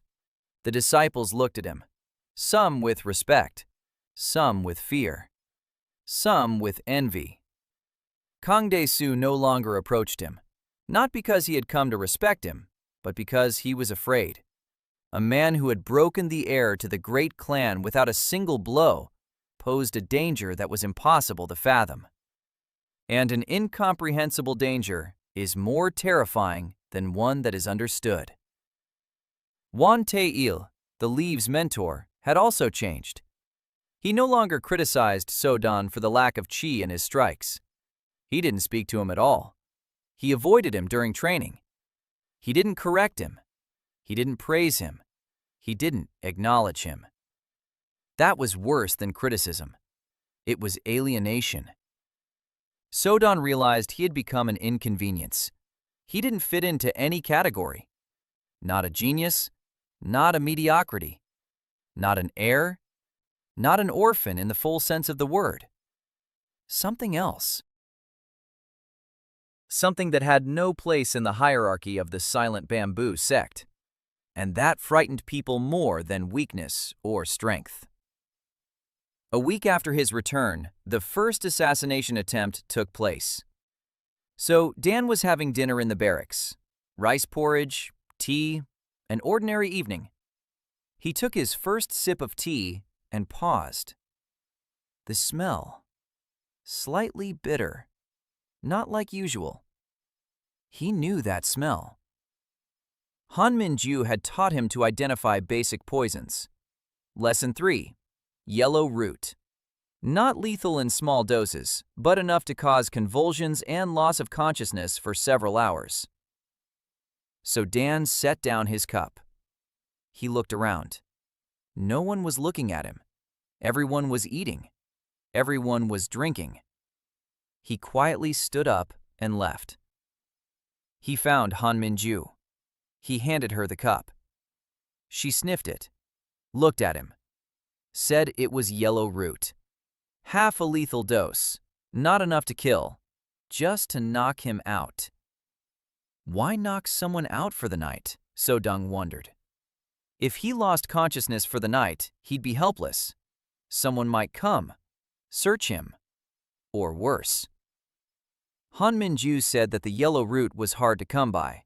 It wasn't available within the sect, so it must have been brought in from outside, which meant the He clan. So-dan nodded. He'd expected this. Victory comes at a price, and that price had arrived sooner than he'd thought. Han Min-ju said that from now on, she'd be checking his food. So-dan said he didn't want to burden her. She replied that it wasn't a burden, but practice, that it was good for her to train her sense of smell. So-dae didn't argue. He saw in her eyes what he'd seen in the best nurses in his previous life, a calm, fierce determination. Yoon So-ri found out about the poison the next day.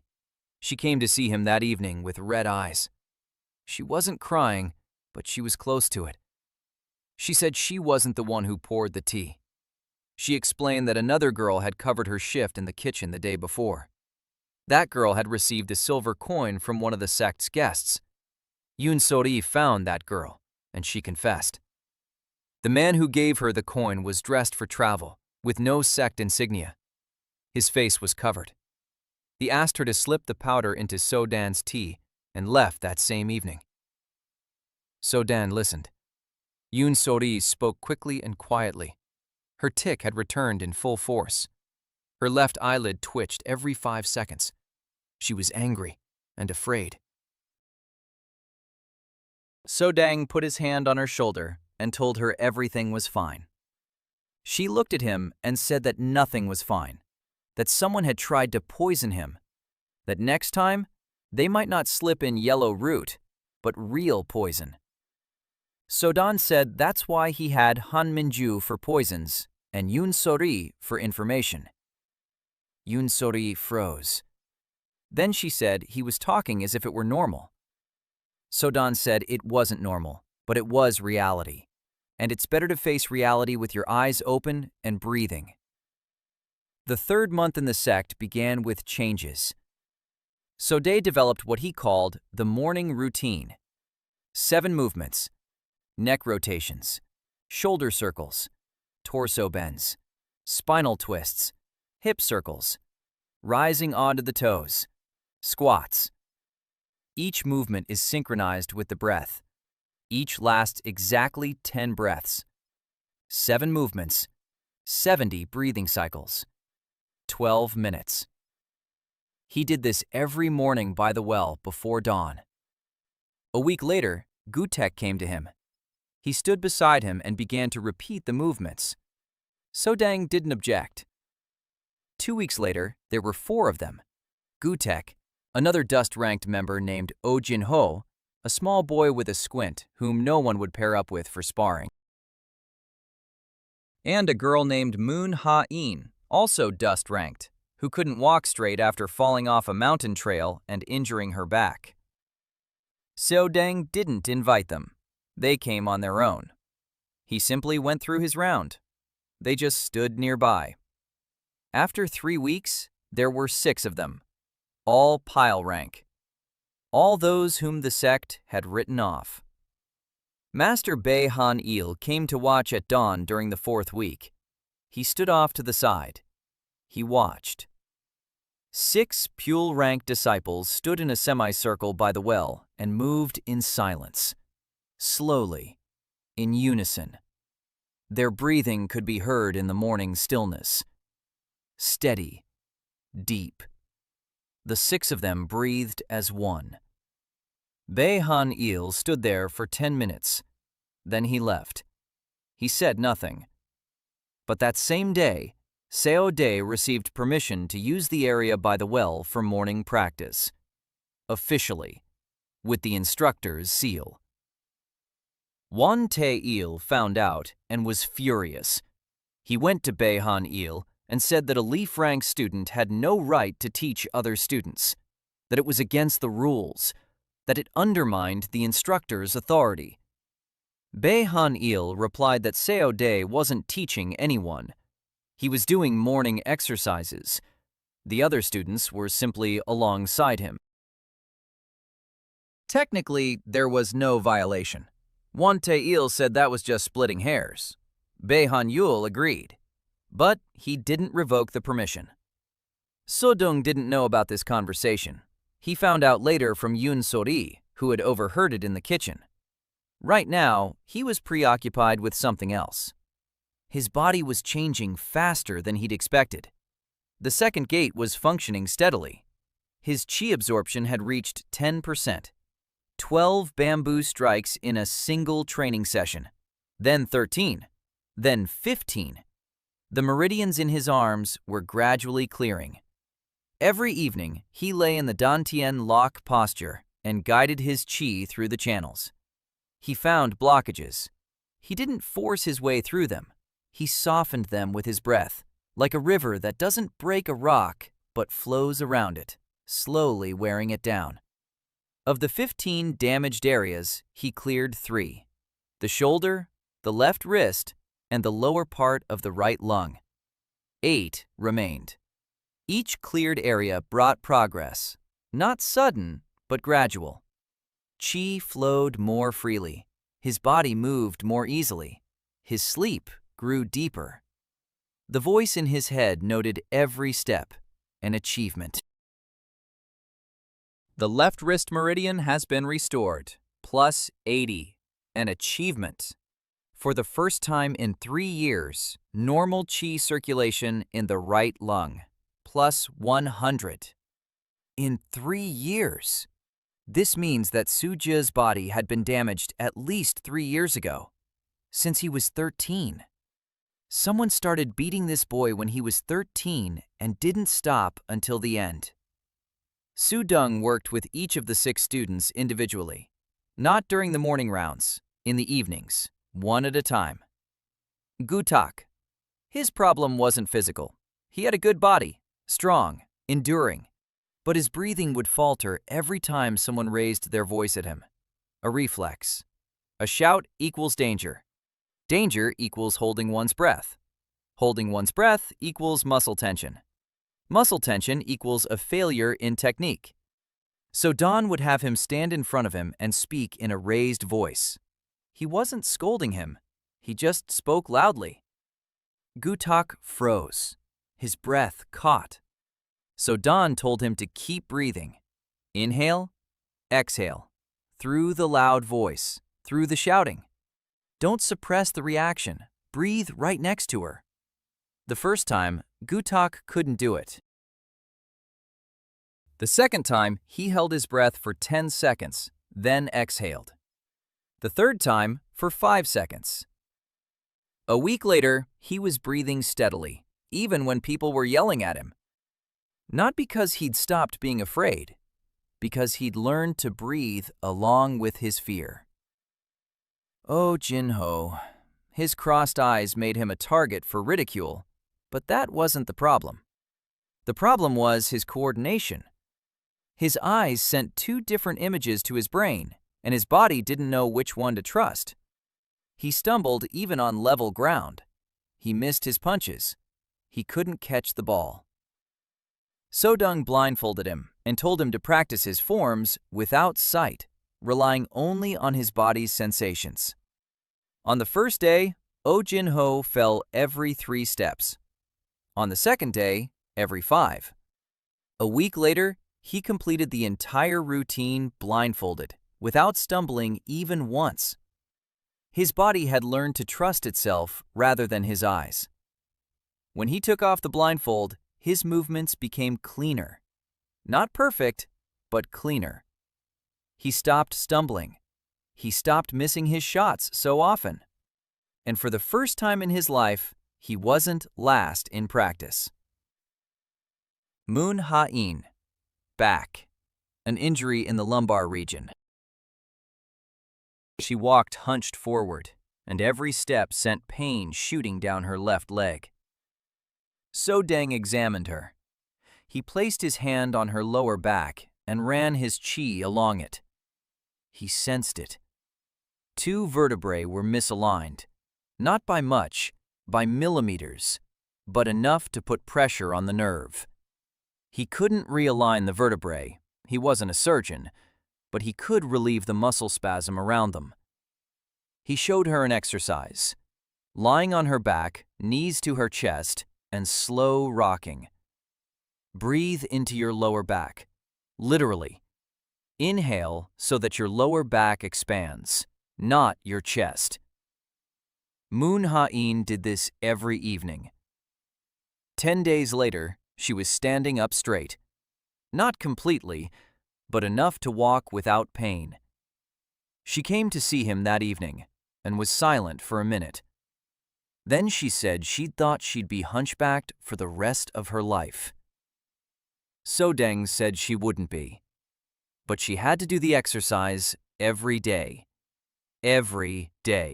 without fail. She nodded and left. The next morning, she was the first one at the well, before dawn, before anyone else. The 4th month began with a visit. A man in gray arrived on horseback, without insignia, no crest. He requested a meeting with the elders. He spoke quietly behind closed doors. Yoon Sori eavesdropped from the kitchen through the wall. A man from the Hae clan.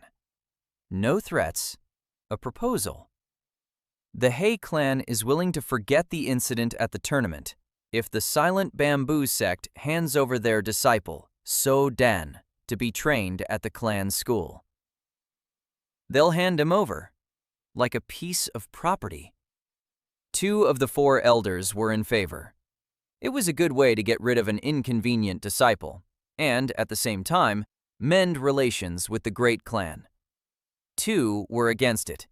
Bae Han-il was one of them. He said that So Dung was a disciple of the sect, and the sect wouldn't sell him out. The votes were split 2-2. The decision was postponed. So Dan found out about it that evening and said nothing. He simply sat down by the well and began to breathe. Inhale for a count of 4. Exhale for 6 counts. The Dantian lock.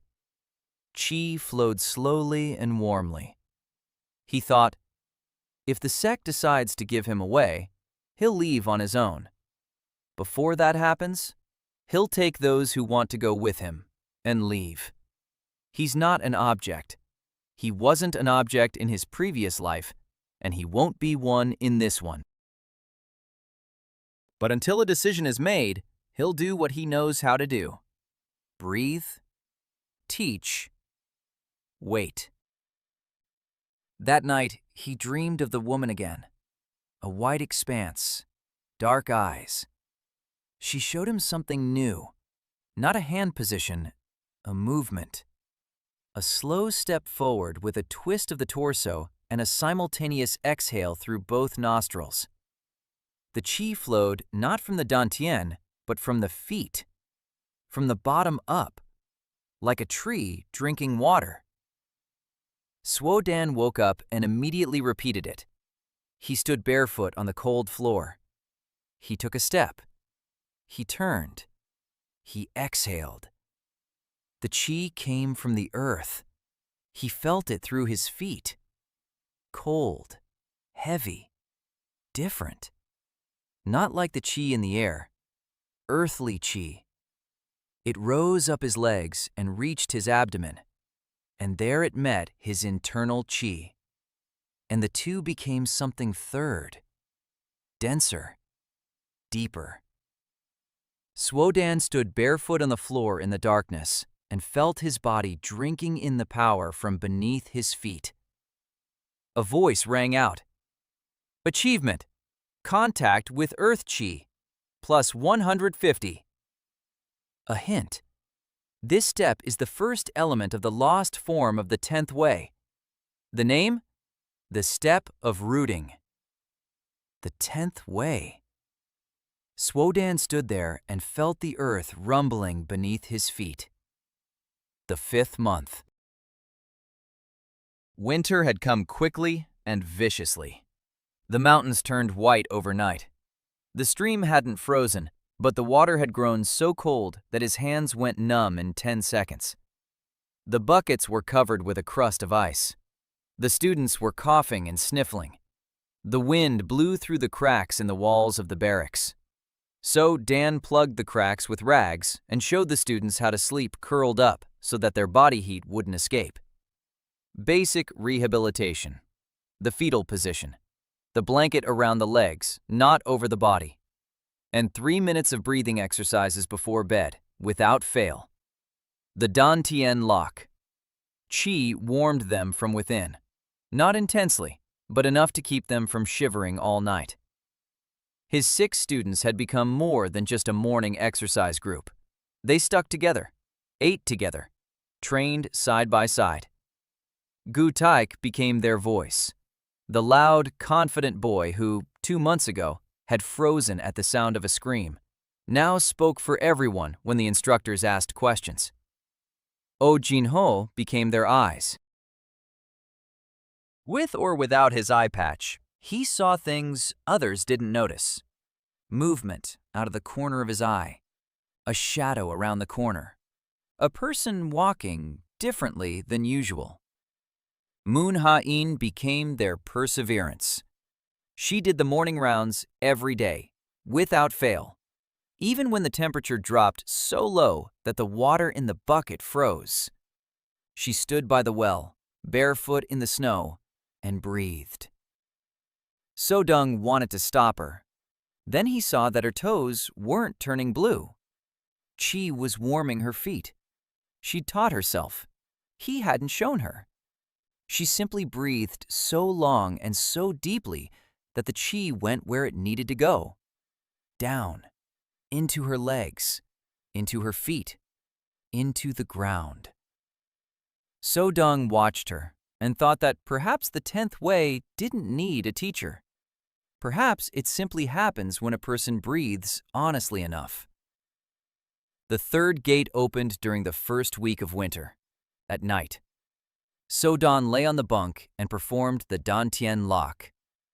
Qi flowed through the familiar channels. His abdomen, his back, his arms, his legs.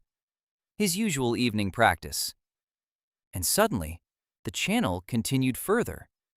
From the abdomen upward. Not along the back as before, down the center, through the chest, through the throat, toward the head. So Dan froze. The chi reached the point between his eyebrows and stopped. It pulsed. It pressed. It didn't hurt. It was persistent, like a knock on the door. So Dan exhaled. The door opened. The third gate. Chi surged into his head, and the world changed. He closed his eyes and saw. Not with his eyes, with something else. Contours, lines, streams.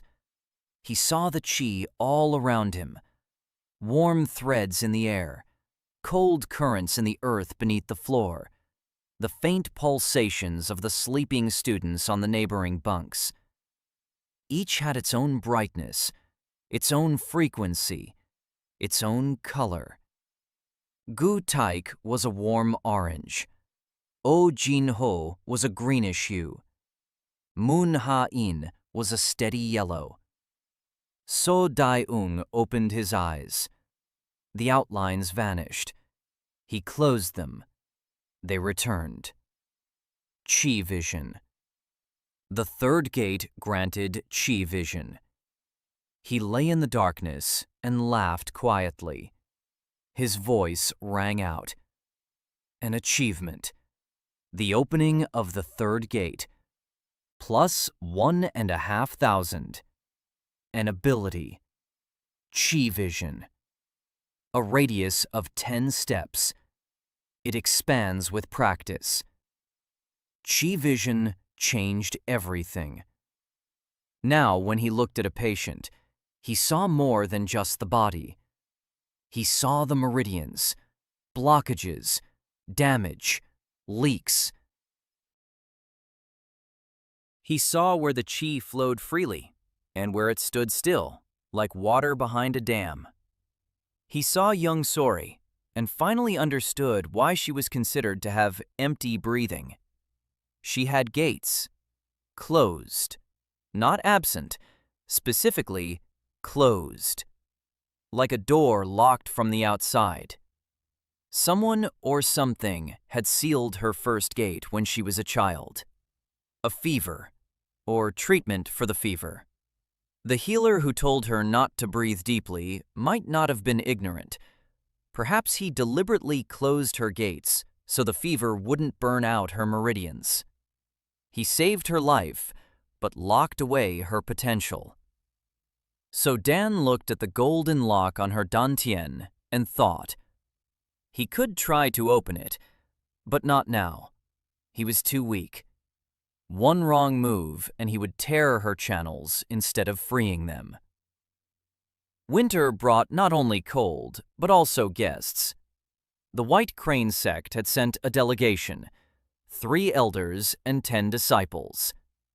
Formally, it was a friendly visit, an exchange of herbs and joint meditation. In reality, they had come to see So-dan. Yun So-ri brought the news from the kitchen. Ching Wei-ming, an elder of the White Crane sect, had personally inquired about the boy who had defeated He's heir without striking a blow. So Dan had thought of avoiding them.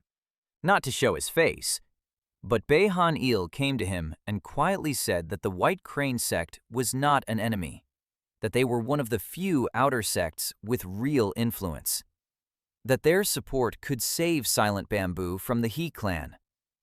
So-dang asked what was required of him. Bae Han-il said simply to be himself. So-dang thought that this was the most baffling advice he'd ever received in this world. The meeting took place in the sect's main hall. So-dang entered and immediately sensed with his chi vision that Elder Ching Wei-ming was unlike the others. His chi was of a different quality, pure, silvery, calm as a mountain lake. The 6th gate, perhaps the 7th. So-dang couldn't tell for sure. But this man was stronger than anyone he had ever met, including He Jong-won. Ching Wei-ming sat on a cushion, sipping tea. A short, gray-haired man with kind eyes. He looked at So-dan and smiled. Then he said he was glad to finally meet the boy everyone in the southern region was talking about. So-dan bowed. Ching Wei-ming asked him to sit down. So-dan sat down. Ching Wei-ming was silent for a minute. He sipped his tea. Then he said he wanted to ask one question. So-dan nodded. Ching Wei-ming asked, "How do you know how to breathe? Not how everyone else breathes, but how you breathe." So-dan remained silent. The question was simple, but the answer was more complicated than his entire new life. He said he'd taught himself. Ching Wei-ming shook his head. He didn't believe him. Then he said there was a tablet in the archives of the White Crane sect, an old one, a very old one. It describes a path that requires no talent, only perseverance, only breathing, only attention to every step. This path was destroyed by the founders of the 9 great clans because it rendered talent meaningless. Ching Wei-min looked So-dan straight in the eyes and quietly said that what So-dan was doing resembled this path. So-dan felt his heart beating faster. He forced himself to exhale. In 6 counts, his heart slowed. He asked what this path was called. Ching Wei-ming said, "The 10th path." So-dan walked back to the barracks, his hands cold despite the chi. The 10th path. A name the system had mentioned once. The step of rooting. The first element of the lost form of the 10th path. A coincidence. Or perhaps not. He didn't know. But now he knew what he was looking for. And he knew he wasn't alone. The 6th month of winter turned out to be the hardest. Not because of the cold, because the people. The 2 elders who wanted to hand So-dan over to the He clan didn't stop after the failed vote. They acted more discreetly. They began cutting back on So-dan's resources. He was transferred back to water-carrying duties. Officially, because of a shortage of workers in the winter. In reality, to take away his training time. His 6 disciples were forbidden from going on their morning rounds. Officially, it was because of the freezing temperatures. Gatherings by the well were a health hazard. Han Minju received a warning from an elder that she was wasting too many herbs on dust-rank disciples who were of no use to the sect. So-dan listened to all this and breathed. Steadily. Inhale for 4 counts, exhale for 6. Dantian lock. He wasn't angry. Anger shuts down the mind. The mind provides experience. Experience brings growth. He couldn't afford to be angry. Instead, he adapted. The morning circuit was moved to the barracks. It was cramped. It was cold. But there was enough room for 7 people. So Deng modified the movements. He eliminated the wide rotations. He added static poses. He froze in a stance. Breathe. He froze in a bend. Breathe. Each pose lasted 10 breaths. Quieter. More inconspicuous. But just as effective. Carrying water in the winter was harder than in the summer. Water is heavier when it's cold. Fingers won't bend. Feet slip on the ice. So Dan carried the buckets and counted. 2 steps, inhale. 3 steps, exhale. The same rhythm as on the first day. But now every step drew chi from the earth. The grounding step. He integrated it into his walking with the rocker arm. Every step with his bare feet on the cold trail drew chi from beneath the stones. Cold, heavy, earthy chi. It rose up his legs, mingled with his internal chi, and settled in the dantian. 20 walks a day, 600 steps one way, 12,000 steps a day. Each one mindful, each one with grounding. The voice in his head rang out almost continuously. +1, +1, +1. By the middle of the month, something happened that So-Dan hadn't expected. Yoon Sori came to him in the evening with hands red from the cold and said she felt something strange in her stomach. A warmth. She hadn't done anything special. She'd just been breathing, as he'd taught her, every day. Her stomach pushed against her palm. Her ribs opened up. The exhale is longer than the inhale. 2 months, every day, without a break. And now it's warm inside. So-Dan asked her to sit down and closed his eyes. Chi vision. He looked at her dantian and froze. The lock on her first gate was glowing. Not the cold, golden light of ceiling. Warm, pulsating. The lock hadn't disappeared, but it was changing, softening, like ice under the spring sun. Yoon Sori wasn't breaking through it. She didn't even know it was there. She was simply breathing so deeply and so consistently that her own chi had begun to press against the lock from within. So-Dang opened his eyes and looked at her.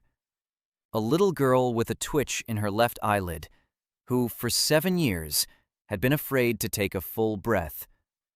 Who, 2 months ago, didn't know what a diaphragm was. Who had advanced 1 millimeter every day and hadn't missed a single day. He told her that was good, that she should keep going, that she didn't need to change a thing. Just breathe the way she was breathing. Yoon Sori nodded. Then she quietly asked what that meant.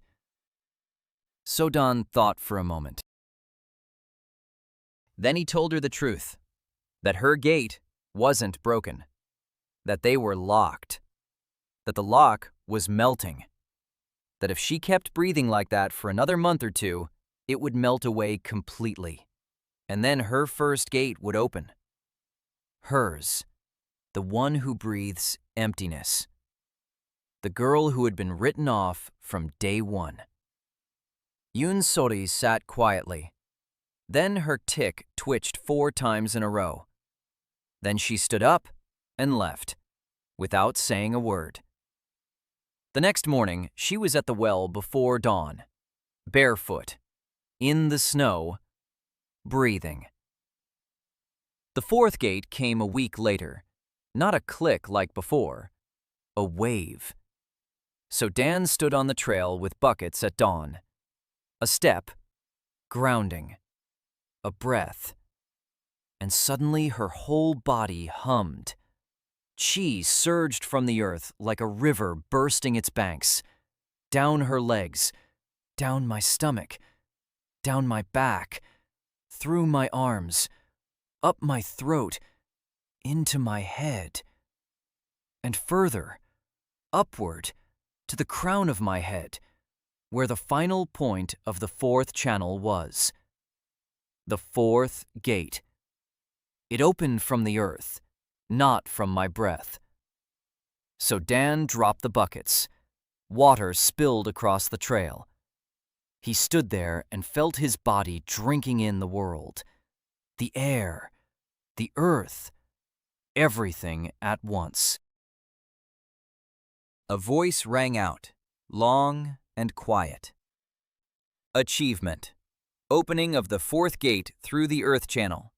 Plus 2,000. Note: non-standard method of opening. Earth Chi is integrated into the meridian system. Side effect: increased sensitivity to Earth vibrations. Radius of 30 steps. So Dan lifted the buckets, refilled them, moved on. 2 steps, inhale. 3 steps, exhale.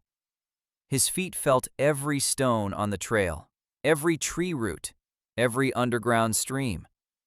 The world beneath his feet was alive and full of chi, and he drank from it with every step. That evening, Bae Han-il summoned him. A quiet office. Tea. Bae Han-il closed the door and said that the situation had changed. The He clan had sent a second message. Not a proposal, a demand. If the sect did not hand over So-dan voluntarily, the He clan would revoke the trade agreement under which the sect received winter herbs from their territory. Without those herbs, a third of the disciples would not survive the winter. Bae Han-il spoke calmly, but his breathing gave him away. 14 breaths per minute instead of the usual 10. He was nervous. So-dang remained silent. Then he asked how much time he had. Bae Han-il said the council would make its decision in a month, in early spring. So-dang nodded. A month. A lot can be done in a month. He stood up and bowed. Bae Han-il stopped him at the door and quietly said he wouldn't hand him over, no matter what the council decided. So-dung turned around. Bae Han-il was looking at him with an expression So-dung had never seen before. Not that of a mentor toward a student, but of one human being toward another. So-dung bowed more deeply and left. That night, he didn't sleep. He lay on his bunk and thought. A month.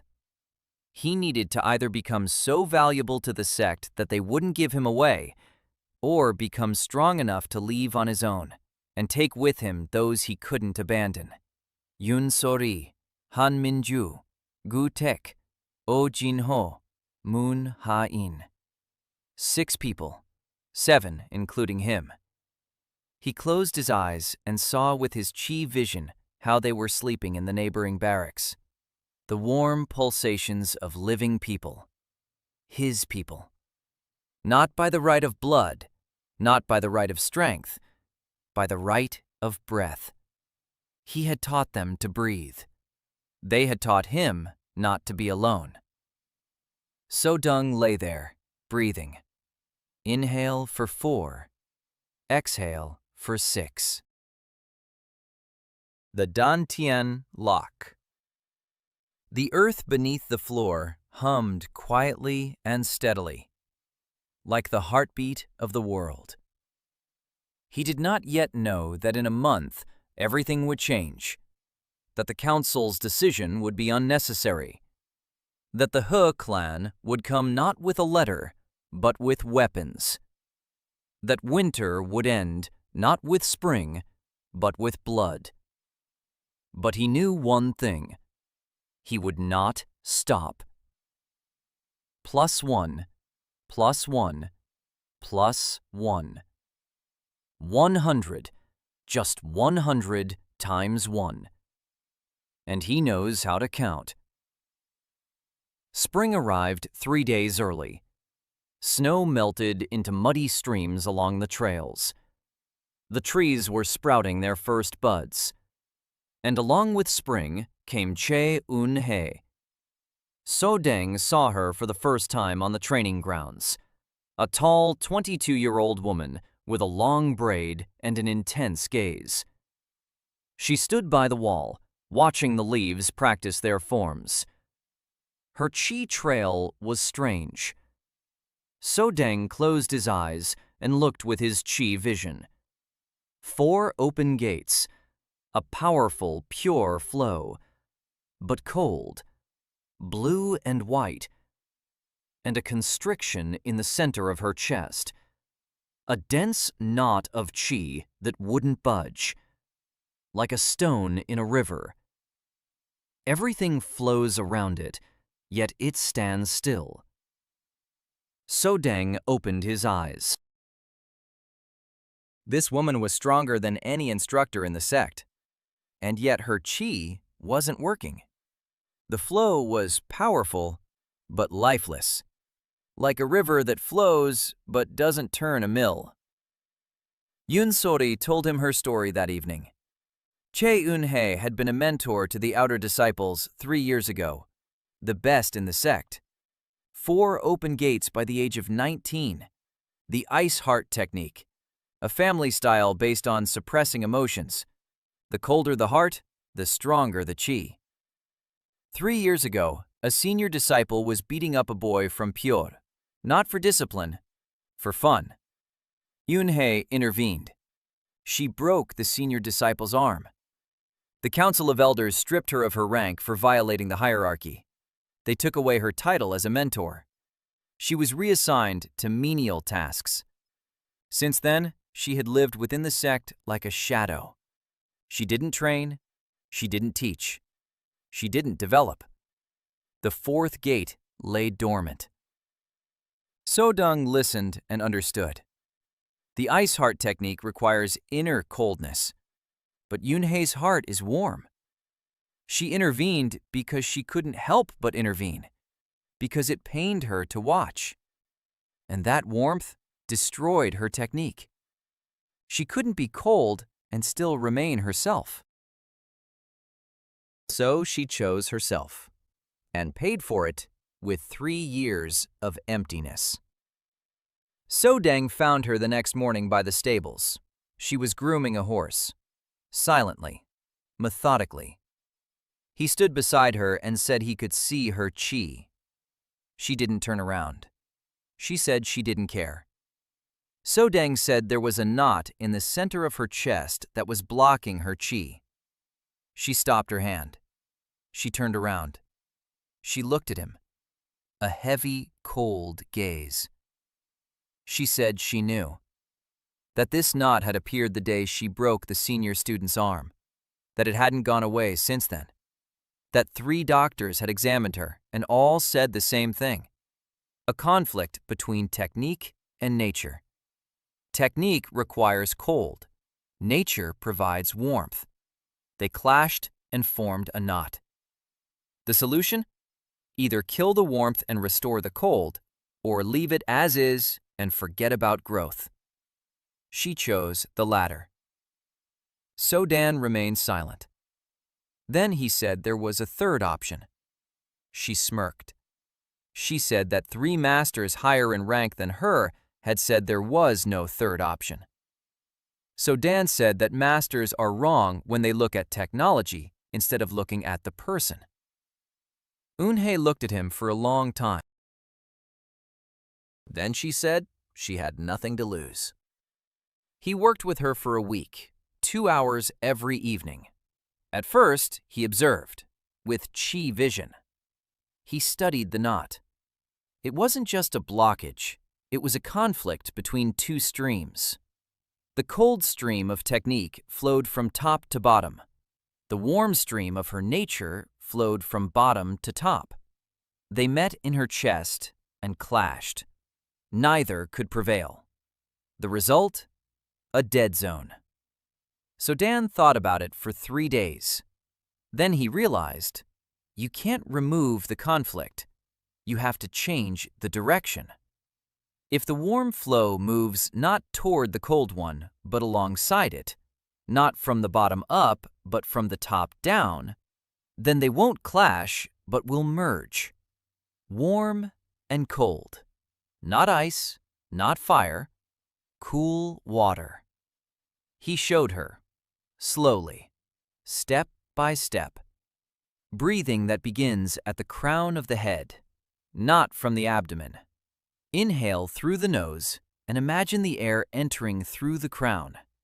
It descends downward, through the throat, through the chest, into the abdomen, into the legs, into the feet. Exhale through the feet into the ground. Everything down, everything in one direction. Warmth together with cold. Eun-hye tried it. On the first inhale, the knot twitched. On the third, it began to turn. Slowly. Like a millstone that hadn't moved for 3 years and finally shifted. On the 10th breath, Eun-hye opened her eyes, and they were wet.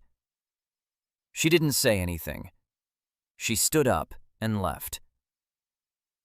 The next morning, she was at the well, along with the 6 others. The 7th. She stood behind everyone and breathed from top to bottom. The knot was spinning. Slowly, but it was turning. 3 days later, everything came crashing down.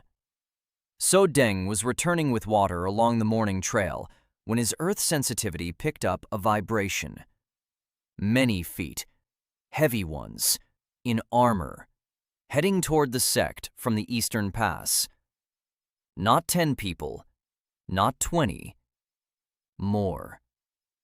So Den dropped the buckets and ran. He found Bae Han-il near the main hall. He told him that armed men were approaching the sect from the east. Bae Han-il turned pale. The east was the direction of the He clan. The council's decision was scheduled for 2 weeks later. The clan didn't wait.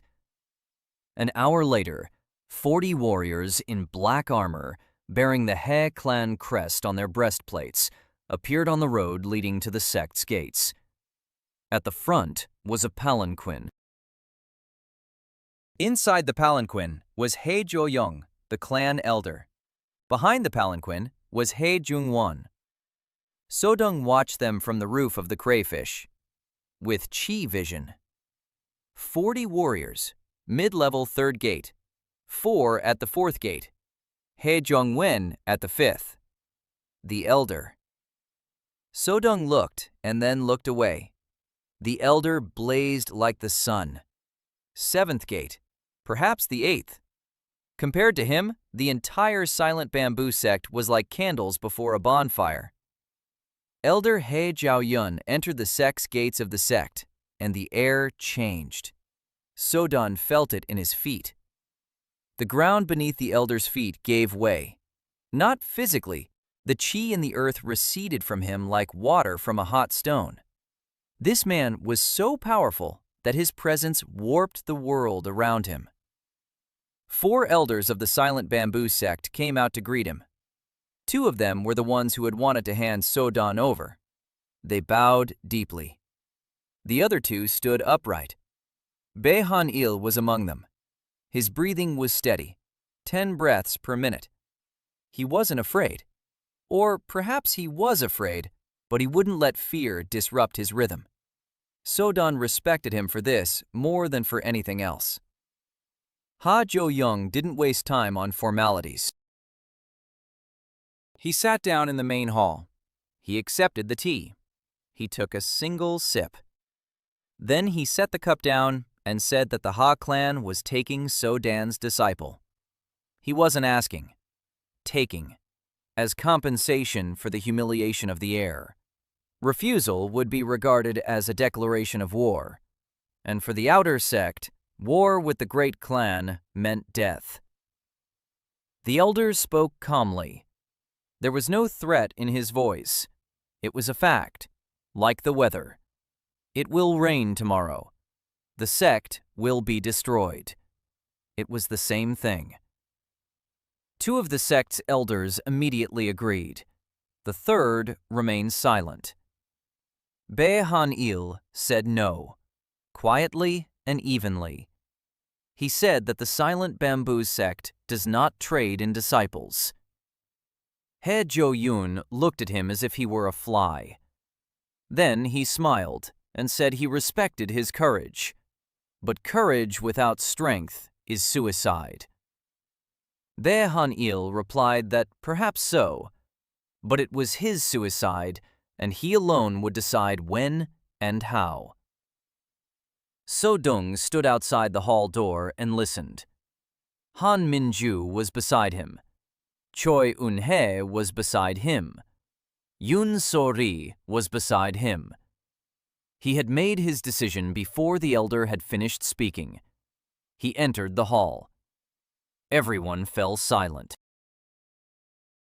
Ha Jo-yoon turned his head and looked at him. His eyes were old and yellow, like a lizard's. So-dong bowed. Then he said he was grateful to the Ha clan for their interest in his humble self, that he didn't want the sect that had accepted him to suffer because of him, and that he proposed to resolve the matter according to custom, a duel. If a representative of the He clan wins, So-dong will leave voluntarily. If So-dong wins, the clan will back down. Ha Jo-yoon smirked. He asked who So-dong wanted to fight. A warrior. The heir. So-dong said he wanted to fight the heir, Heo Jun-won, one-on-one, until one of them surrendered. Heo Jo-yoon was silent for 10 seconds. Then he said he agreed. Heo Jun-won, who had been standing behind the elder, stepped forward. His face was stony, but his breathing was faster than it had been during the tournament. 16 breaths per minute. He was nervous, or angry, or both. He had been preparing for this fight for half a year. The sect's courtyard, noon. The sun shone through the clouds. 40 warriors of the He clan stood along one wall. The sect's disciples stood along the other. So-dong stepped into the center of the courtyard. Ha Jong-won stepped forward to face him. He had changed over the past half a year.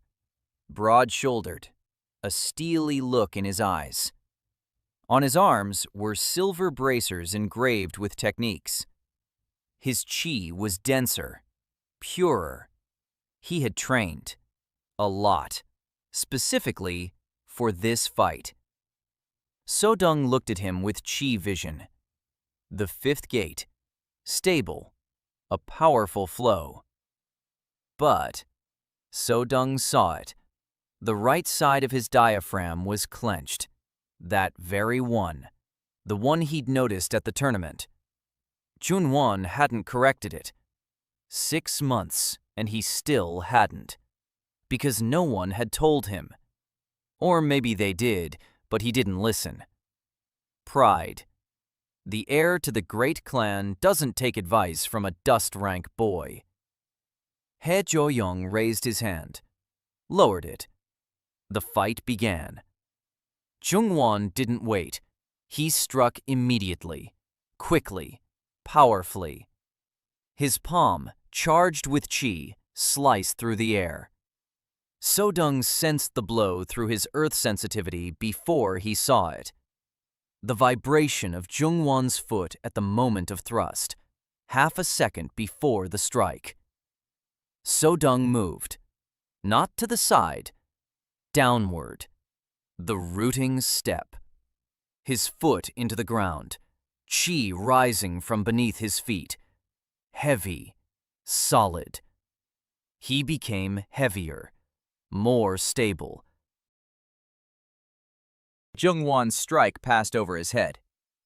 So-dang rose and responded, not with a strike, with an exhalation. a long, steady exhalation in a rhythm that didn't match Jungwon's. The same technique as at the tournament. But Jungwon was ready. He blocked his ears with a technique. Literally. Dense chi covered his head like a helmet. He couldn't hear the others breathing. He couldn't feel it. So-deng saw this and understood. It wouldn't work. Jungwon had been studying. He'd found a countermeasure. So-deng smirked inwardly. Fine. That meant he'd have to do it differently. Jungwon attacked with a flurry. 5 strikes. Fast, precise. So-deng kept his distance as short as possible. Each time, his earthly sensitivity gave him a half-second advantage. But Jungwon was faster. The 3rd strike hit his shoulder. Pain.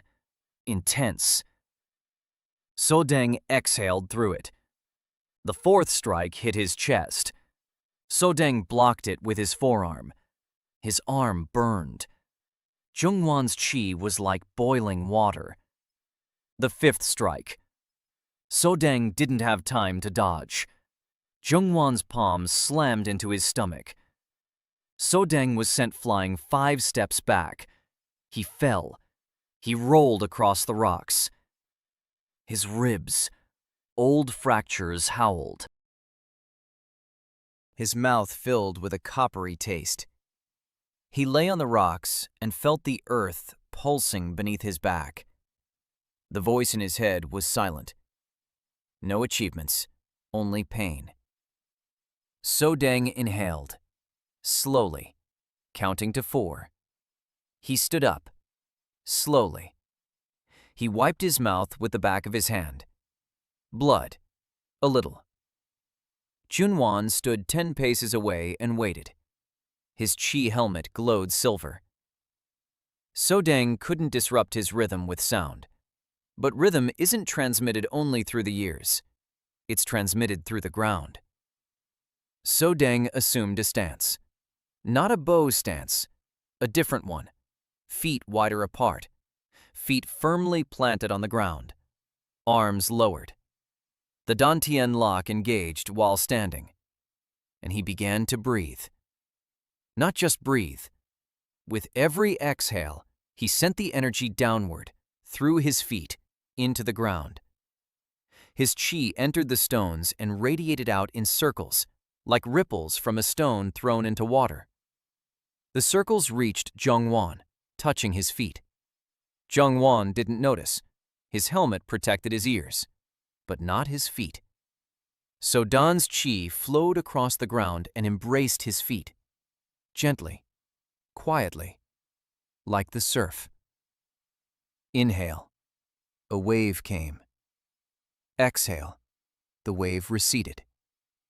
A rhythm, not through the air, through the ground. Jungwon's body began to respond. Not immediately. 20 seconds later, his feet shifted slightly. They adjusted to the wave. 30 seconds later, his knees bent slightly to a rhythm that wasn't his own. 40 seconds later, his breathing began to falter. Again, just like at the tournament. But this time, he understood. He looked down. He saw a faint glow on the stones, and his eyes widened. He tried to jump back. He jumped, but the rhythm had already seeped into his body. His landing was uneven. His next strike missed. His chi helmet flickered and vanished. So Dan stepped forward. 1 step of grounding. The earth rumbled. Jungwon staggered. So-deng exhaled into his face. A long, steady, warm breath. And at the same time, he sent a wave through the ground. From above and below. 2 rhythms. Both his. Both foreign to Jungwon. The body of the He clan's heir rebelled. His chi followed an unfamiliar path. His technique died. He stood in the middle of the courtyard, unable to strike, defend himself, or even breathe in his own way. So Deng stood before him and breathed. Calmly, steadily. 4 breaths in, 6 breaths out. Jungwon sank to one knee, not from pain, from helplessness. His eyes were wet, not tears, confusion. So Deng leaned toward him and said quietly, so that only Junwon could hear, that the right side of his diaphragm was constricted, since he was 10, that it could be treated in half a year, that he should ask someone for help. Junwon looked up at him. Then he lowered his head. So-dung straightened up and turned to Hye Jo-young. The elder was sitting in a chair, his face expressionless. 10 seconds of silence. Then Hye Jo-young stood up, and for the first time all day, he took a full, deep breath. All the way. So Deng saw this with his chi vision. The elder's diaphragm lowered completely. His ribs expanded.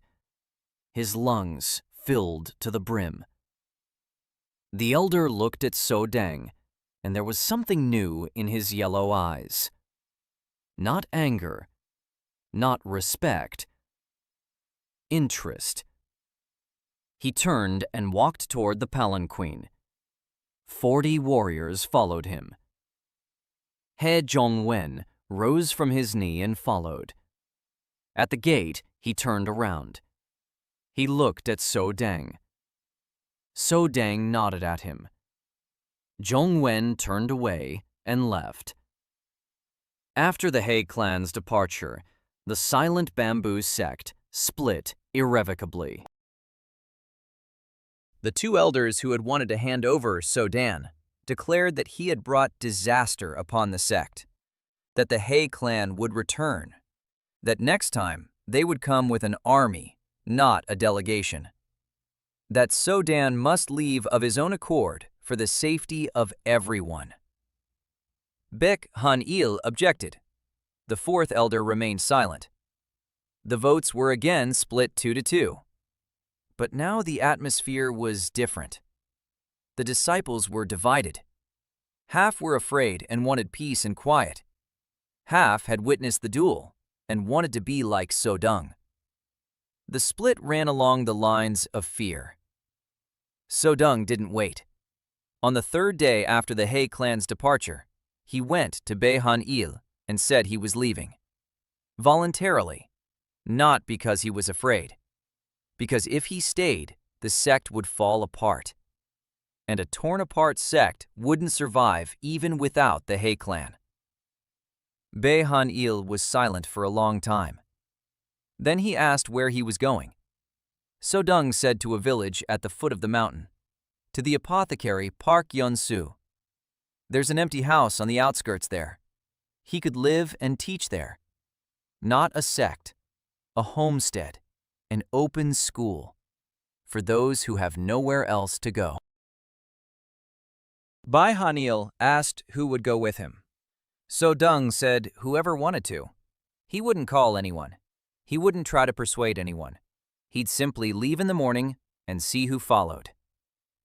In the morning, he walked out of the sect's gate with a bag slung over his shoulder. Inside the bag were clothes, the ointment from Han Min-ju, 3 small bags of herbs, and a small board with notes on breathing exercises. He didn't look back. He walked down the path. 2 steps, inhale, 3 steps, exhale. After 50 steps, he heard another set of footsteps. Light, quick. Yoon Sori. She was carrying a bundle of food and a mess kit strapped to her back. After 100 steps, heavy footsteps. Che Un-hye, 2 swords and scabbards on her back. After 150, Han Min-ju, with a basket of herbs that weighed more than she did. After 200, Gu Taik and Oh Jin-ho, side by side, shoulder to shoulder.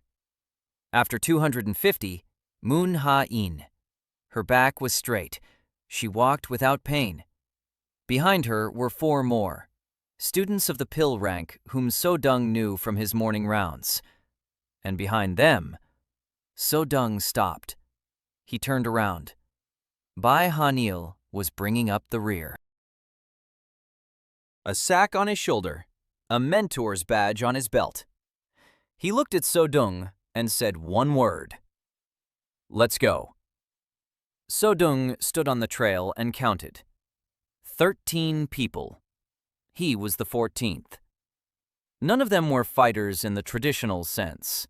A herbalist with asthma, a girl who couldn't breathe 2 months ago, a boy with a squint, a girl with a bad back, a woman whose technique was blocked, an old mentor who chose his students over his career.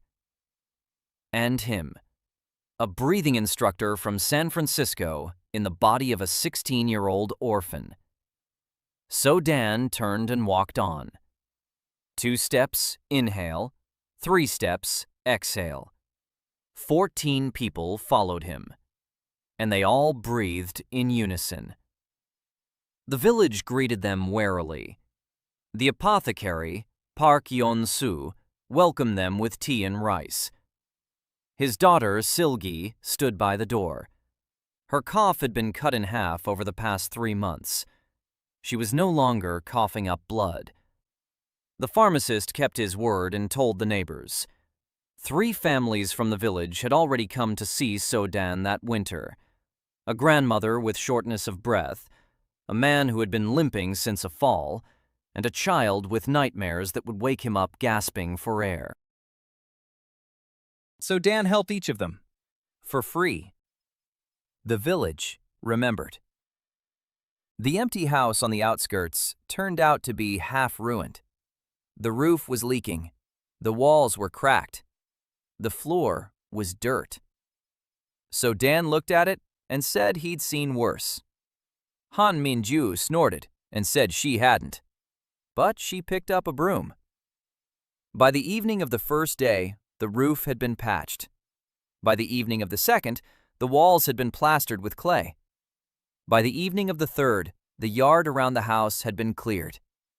It wasn't big, but it was big enough for a morning patrol. So Deng drove a post into the ground to practice his strikes. He wrapped it in straw. He hung a small sign above the entrance. The Small Steps Courtyard. The first week at the Small Steps Courtyard was tough. There wasn't much food. There wasn't much firewood. There was enough water, but it was a long way to fetch it. So Dan assigned responsibilities. Han Min-ju was in charge of health and herbs. Che Un-hye was in charge of security and night watch. Gu Tek was in charge of housekeeping.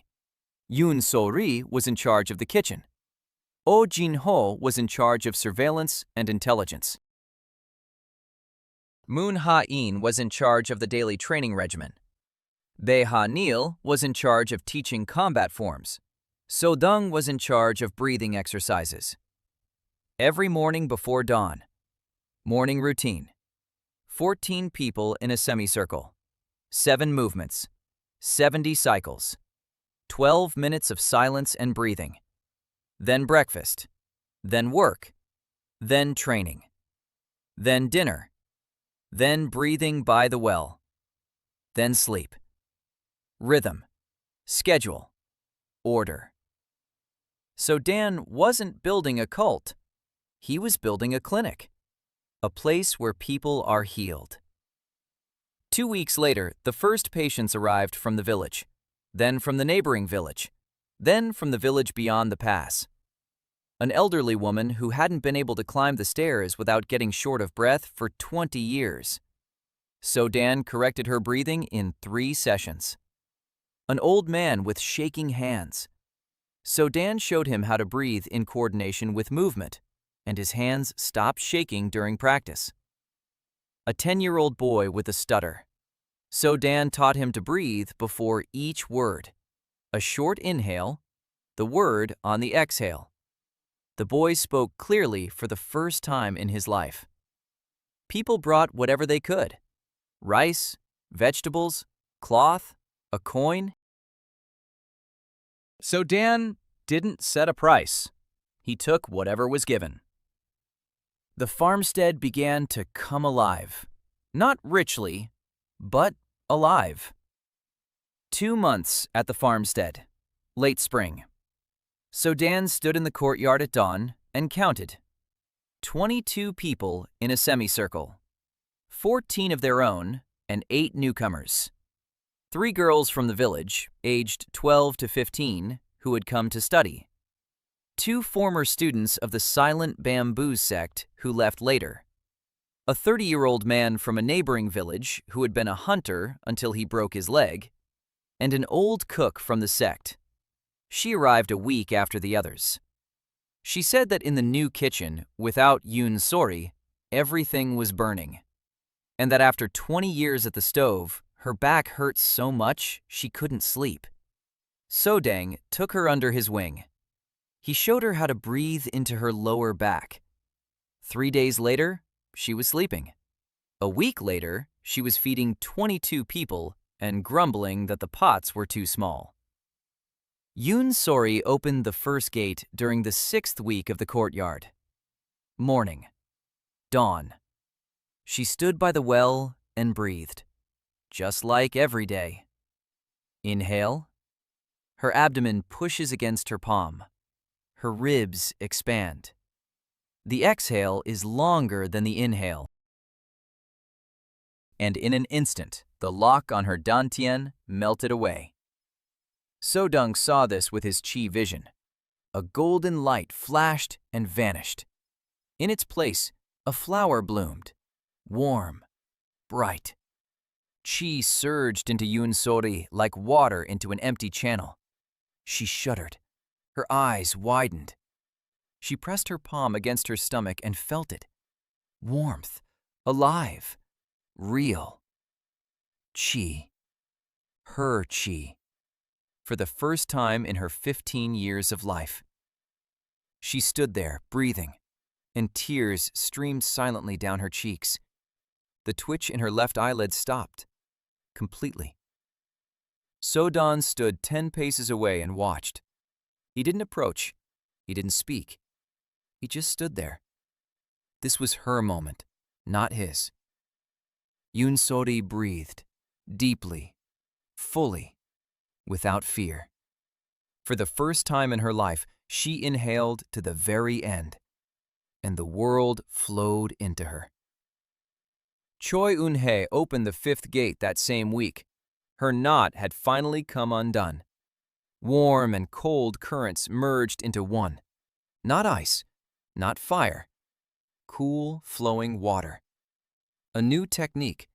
Not the icy heart. Something else. She didn't yet know what to call it, but when she stepped out into the courtyard and performed the form for the first time in 3 years, her movements were different. Smooth. Powerful. Without jerks, without tension. Chi flowed through her like a river through a valley. She finished the form and stood there for a minute. Then she turned to Sodang and said he was right, that a third option existed, that her former teacher had lied. Not out of malice, he simply didn't know that warmth could be a strength rather than a weakness. Sodang nodded. For the first time in 3 years, Eun-hye smiled. Not a wide one, just the corner of her lips. But it was a smile. At the beginning of summer, a letter arrived. Not from the He clan, from the White Crane sect. Elder Ching Wei-ming invited Sodang for a conversation.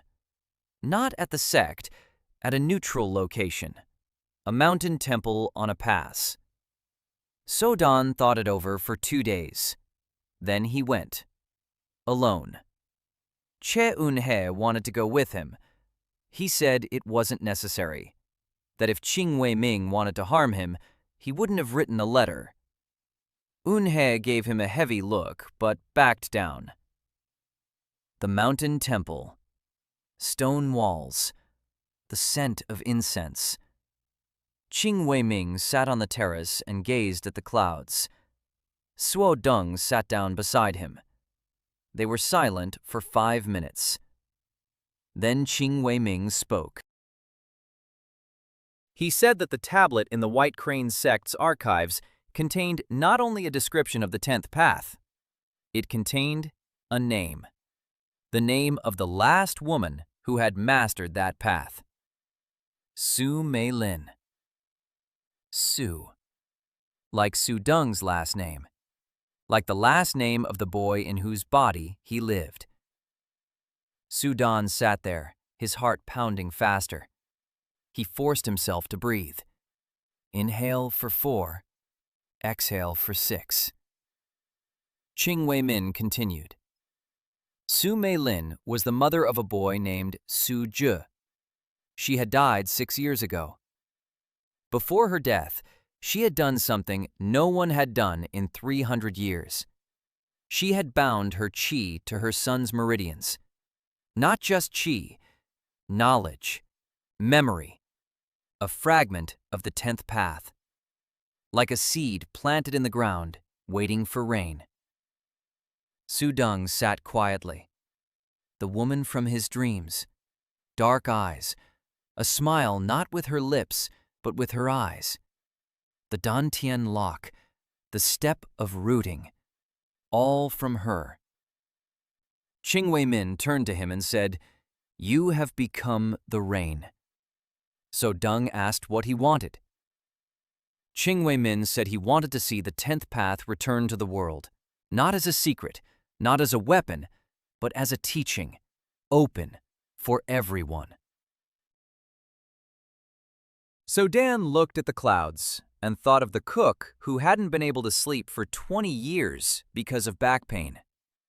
Of Yoon So-ri, who had been afraid to breathe for 7 years. Of Moon Ha-in, who thought she would be hunchbacked until she died. He said that this was exactly what he wanted. Qing Weiming nodded. Then he pulled a scroll out of his sleeve, old, worn, and placed it in front of So Deng. He said it was a copy of the tablet, the full text, the first and only description of the 10th path in the last 300 years. So Deng took the scroll. His hands didn't tremble. He knew what he was holding. Not a weapon, not a secret. Instructions on how to heal people on a continental scale. Back at the courtyard, he unrolled the scroll. Han Minju was sitting next to him. Eun Hye stood behind him. Yoon So-ri was brewing tea. Bae Han-il was reading over his shoulder. The text was old and damaged in places, but the essence was clear. The 10th way is not a technique. It is a principle. Qi belongs to the world, not to a person. Air, earth, water, everything contains qi. A person does not generate qi. They channel it, like a riverbed. The cleaner the riverbed, the more qi flows through it. The purity of the riverbed does not depend on talent. It depends on perseverance, on mindfulness, on paying attention to every breath and every step. The 9 great clans destroyed this way because it rendered innate superiority meaningless. If anyone can become a conduit for qi simply by breathing correctly, then why do we need clans? Why do we need secret schools? Why do we need a hierarchy of talent? So Dan read and learned. That was all he did, from day one. Mindful breathing, mindful steps, mindful exhalation through pain. The Small Steps Journal System. 1 point for every mindful action. This is the 10th path. He had been walking it since his first breath in this world, without knowing, without understanding, simply because it was the only thing he knew how to do. Summer was in full swing. The greenery on the mountains had grown thick and dark. The air was warm and heavy with qi. 26 people lived at the small steps courtyard. Every morning before dawn, they would go out into the courtyard. A semicircle. Silence. Steam from their mouths in the cool morning air. So Dan stood in the center. He didn't demonstrate the technique. He didn't give orders. He simply spoke. Inhale for a count of 4. Feel your lower ribs rise. Not your shoulders, your ribs. Exhale for a count of 6. Longer. Even longer. 26 people were breathing. An elderly cook with a bad back who hadn't been able to sleep 3 months ago. A lame stable hand who had come from a neighboring village with a cane and now walked without it. 3 girls from the village who had giggled during their first class, but now stood with straight backs and their eyes closed. A hunter with a broken leg who was learning to walk again. Yoon Sori, who was no longer afraid to breathe in fully. They were all breathing. Deeply. Steadily. Together. So Dan stood there and sensed it. With his chi vision. 26 warm pulsations. Each had its own color, its own rhythm, its own pattern. But they were all connected. Not physically, through their breath. When 26 people breathe in unison, something happens to the air around them. Chi begins to move, not like the wind, like a tide. Slow, powerful, unstoppable. It comes from all directions, from the earth, from the trees, from a mountain stream, from the air itself. And it enters everyone who breathes, drop by drop, grain by grain. The 10th way, not a technique for a lone practitioner, shared breathing. So Dan finally understood. So Ju's mother had not left him a weapon. She had left him a seed. And it had sprouted not just within him alone. It had sprouted within everyone. A road leading east ran past the courtyard. Riders and caravans traveled along it. That day, a master of the great clan rode along it. So Dan did not know his name. He did not know his rank. But with his chi vision, he saw how the riders stopped his horse at the gate. He wept. He stood and watched. 26 people were breathing in a semicircle. Not a single one of them was a fighter. A cook, a stable hand, children, a herbalist, a cripple. And they breathed better than half the disciples of his clan. The master stood at the gate for 10 heartbeats. Then he took a breath himself. A full one. A deep one. Right to the bottom. And he felt something he hadn't felt in a very long time. Lightness. Simple human lightness. He stood there for another minute. Then he mounted his horse and rode away. But so Dan saw it. His breathing had changed. It had been 14 breaths per minute. Now it was 12. The master had taken 2 extra breaths of peace with him. After his morning practice, So Dan went out onto the trail beyond the village, alone. He needed to think. The 4th gate was functioning steadily. Chi flowed freely. His earth sensitivity had expanded to 50 paces. His chi vision reached 20. He was stronger than most disciples of the inner sex.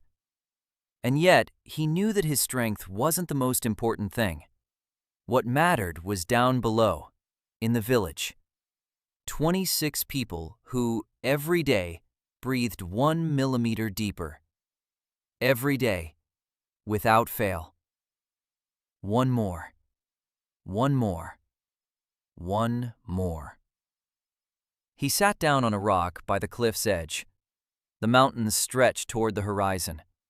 Clouds drifted slowly. The air was full of qi. Su Deng closed his eyes and breathed in. Deeply. Fully. Consciously. And he heard a voice. Not the one that counts achievements. Another one. Warm. Alive. The voice of So Mei Lin. The voice of the mother of the boy whose body had become his own. She said one word. Thank you. Su Deng opened his eyes. There was no one in front of him, only mountains and clouds. But the warmth in his chest grew stronger. And he understood. Her qi was letting him go. The seed had sprouted. The tree stands. It no longer needs watering. She is leaving, to the place where mothers go when their children grow up. Su Deng sat on a rock and breathed. In for 4. Out for 6. There were no tears. There was warmth. A simple, quiet warmth of gratitude. He returned to the courtyard around noon. They were waiting for him in the courtyard. Everyone. Han Minju sat on the porch, sorting through herbs. She hadn't coughed in 9 weeks. Not once. Her breath was clear and deep. She looked at him and said a letter had arrived from the village beyond the mountain. 5 more people want to study. 2 elderly men with shortness of breath, a woman who gave birth and can't catch her breath, a boy with asthma, a girl they call the one who breathes into nothingness. So Dan nodded. Han Minju said they'd soon need a second house. So Dan said they'd build one. She snorted and said he made it sound so easy. He said it wasn't easy, but it was doable. 1 brick at a time. Choi Eun-hye was practicing by the pole. Her movements were beautiful, fluid, powerful. A new technique she called the flow of warm water. It was unlike any school. Not icy heart, not burning palm, something in between, something of her own. She saw Seode and stopped. She walked over. She said that last night she'd sensed movement near the 5th gate. Not her own 5th gate. She was already at the 5th gate, at the 6th. So Dan looked at her with chi vision. The channels were clear. The flow was powerful. No blockages. Yes, she was on the threshold of the 6th gate. In 3 months, she had traveled a path that others take 3 years to complete. Not because she had become stronger, because she had stopped fighting with herself. Yun Sori was sitting by the well, quiet, at peace. The tick hadn't appeared in a month. Her 1st gate was open, and qi flowed through her gently and evenly. She hadn't become a fighter. She hadn't become a master. She had become something else. She could hear. Not the way Sohmeyer hears a heartbeat. It was different. Yun Sori could hear lies. When a person lies, their breathing changes slightly. A micro-pause before a word. A slightly shorter inhalation. Yun Sori picked up on it without fail. She had become the courtyard's ears. Quiet, attentive ears. Sodan sat down next to her. She slid a bowl of porridge toward him. Half a boiled egg lay on top. Just like on the 1st day. Sodan looked at the egg and smirked. She looked at him and did the same. She didn't smile. She smirked, with the corner of her lips, quietly. They sat by the well and ate. In the evening, Sodan called everyone together. The courtyard. Sunset. 26 people sat in a semicircle. Sodan stood in the center. He held a scroll in his hands, a copy of the 10th Way tablet. He said he wanted to read something to them. And he read it. Not the entire text, just the first 3 lines. Qi belongs to the world, not to a person. A person does not possess qi. He channels it. The cleaner the channel, the more qi flows through it.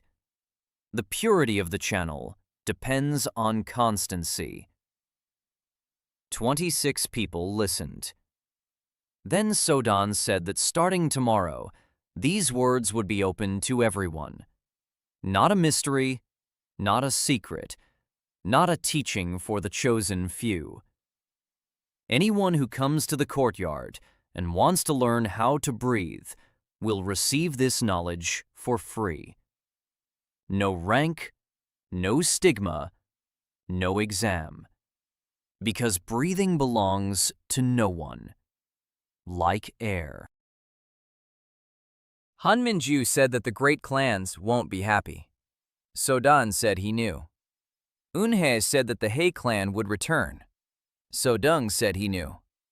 Bae Hanil said that meant war. Sodung said maybe. Then he looked at them, at each one.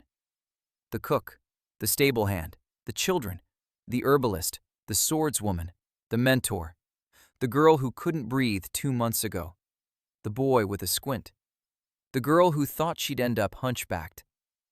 His people. He said he couldn't promise safety. He couldn't promise victory. He promised one thing, that every morning he would stand in this courtyard and speak. Breathe in for 4, breathe out for 6. Longer, even longer. And as long as even one person stands nearby and breathes, the courtyard lives on. Night. Sodan lay on the bunk and stared at the ceiling.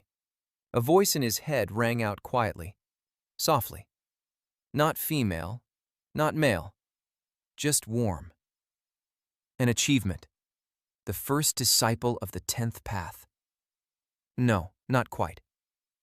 An achievement. The first 26 disciples of the 10th path. Sodan closed his eyes. The plus sign had no number, just warmth. Then the voice said one more thing, the last, in the same soft tone. Welcome home. Sodan lay in the darkness. Behind the wall, his people were sleeping. 26 people who would get up tomorrow morning and go out into the courtyard. And they would breathe. Breathe in for a count of 4. Breathe out for a count of 6. +1. +1. +1. 100 is just 100 times 1. And 1,000 is 10 times 100. And 10,000 is 100 times 100. And if 26 people do 1 each day, then in a year, that's almost 10,000. So Dan smiled into the darkness. He didn't become immortal. He didn't ascend to heaven. He didn't defeat all the clans. He did something else. He taught the cook to sleep without pain. He taught the girl not to be afraid to breathe in. He taught the swordswoman not to be ashamed of her body heat. He taught the boy with a squint to trust his body. He taught the herbalist to breathe without wheezing. And tomorrow, 5 more will come, and he'll teach them too, because that's the only thing he knows how to do. Break the impossible down into 1,000 achievable repetitions, and not let a person give up. A warm wind blew from behind the mountains. It carried qi, lots of qi. So Dan inhaled, a full, deep, mindful breath. All the way to the bottom. And he exhaled, long and slow, counting to 8. Above the courtyard of small steps, something clicked softly, like a door opening. A distant one. A large one. One that had long been locked. The 10th way had returned to the world. Not with thunder, not with lightning, with an exhalation.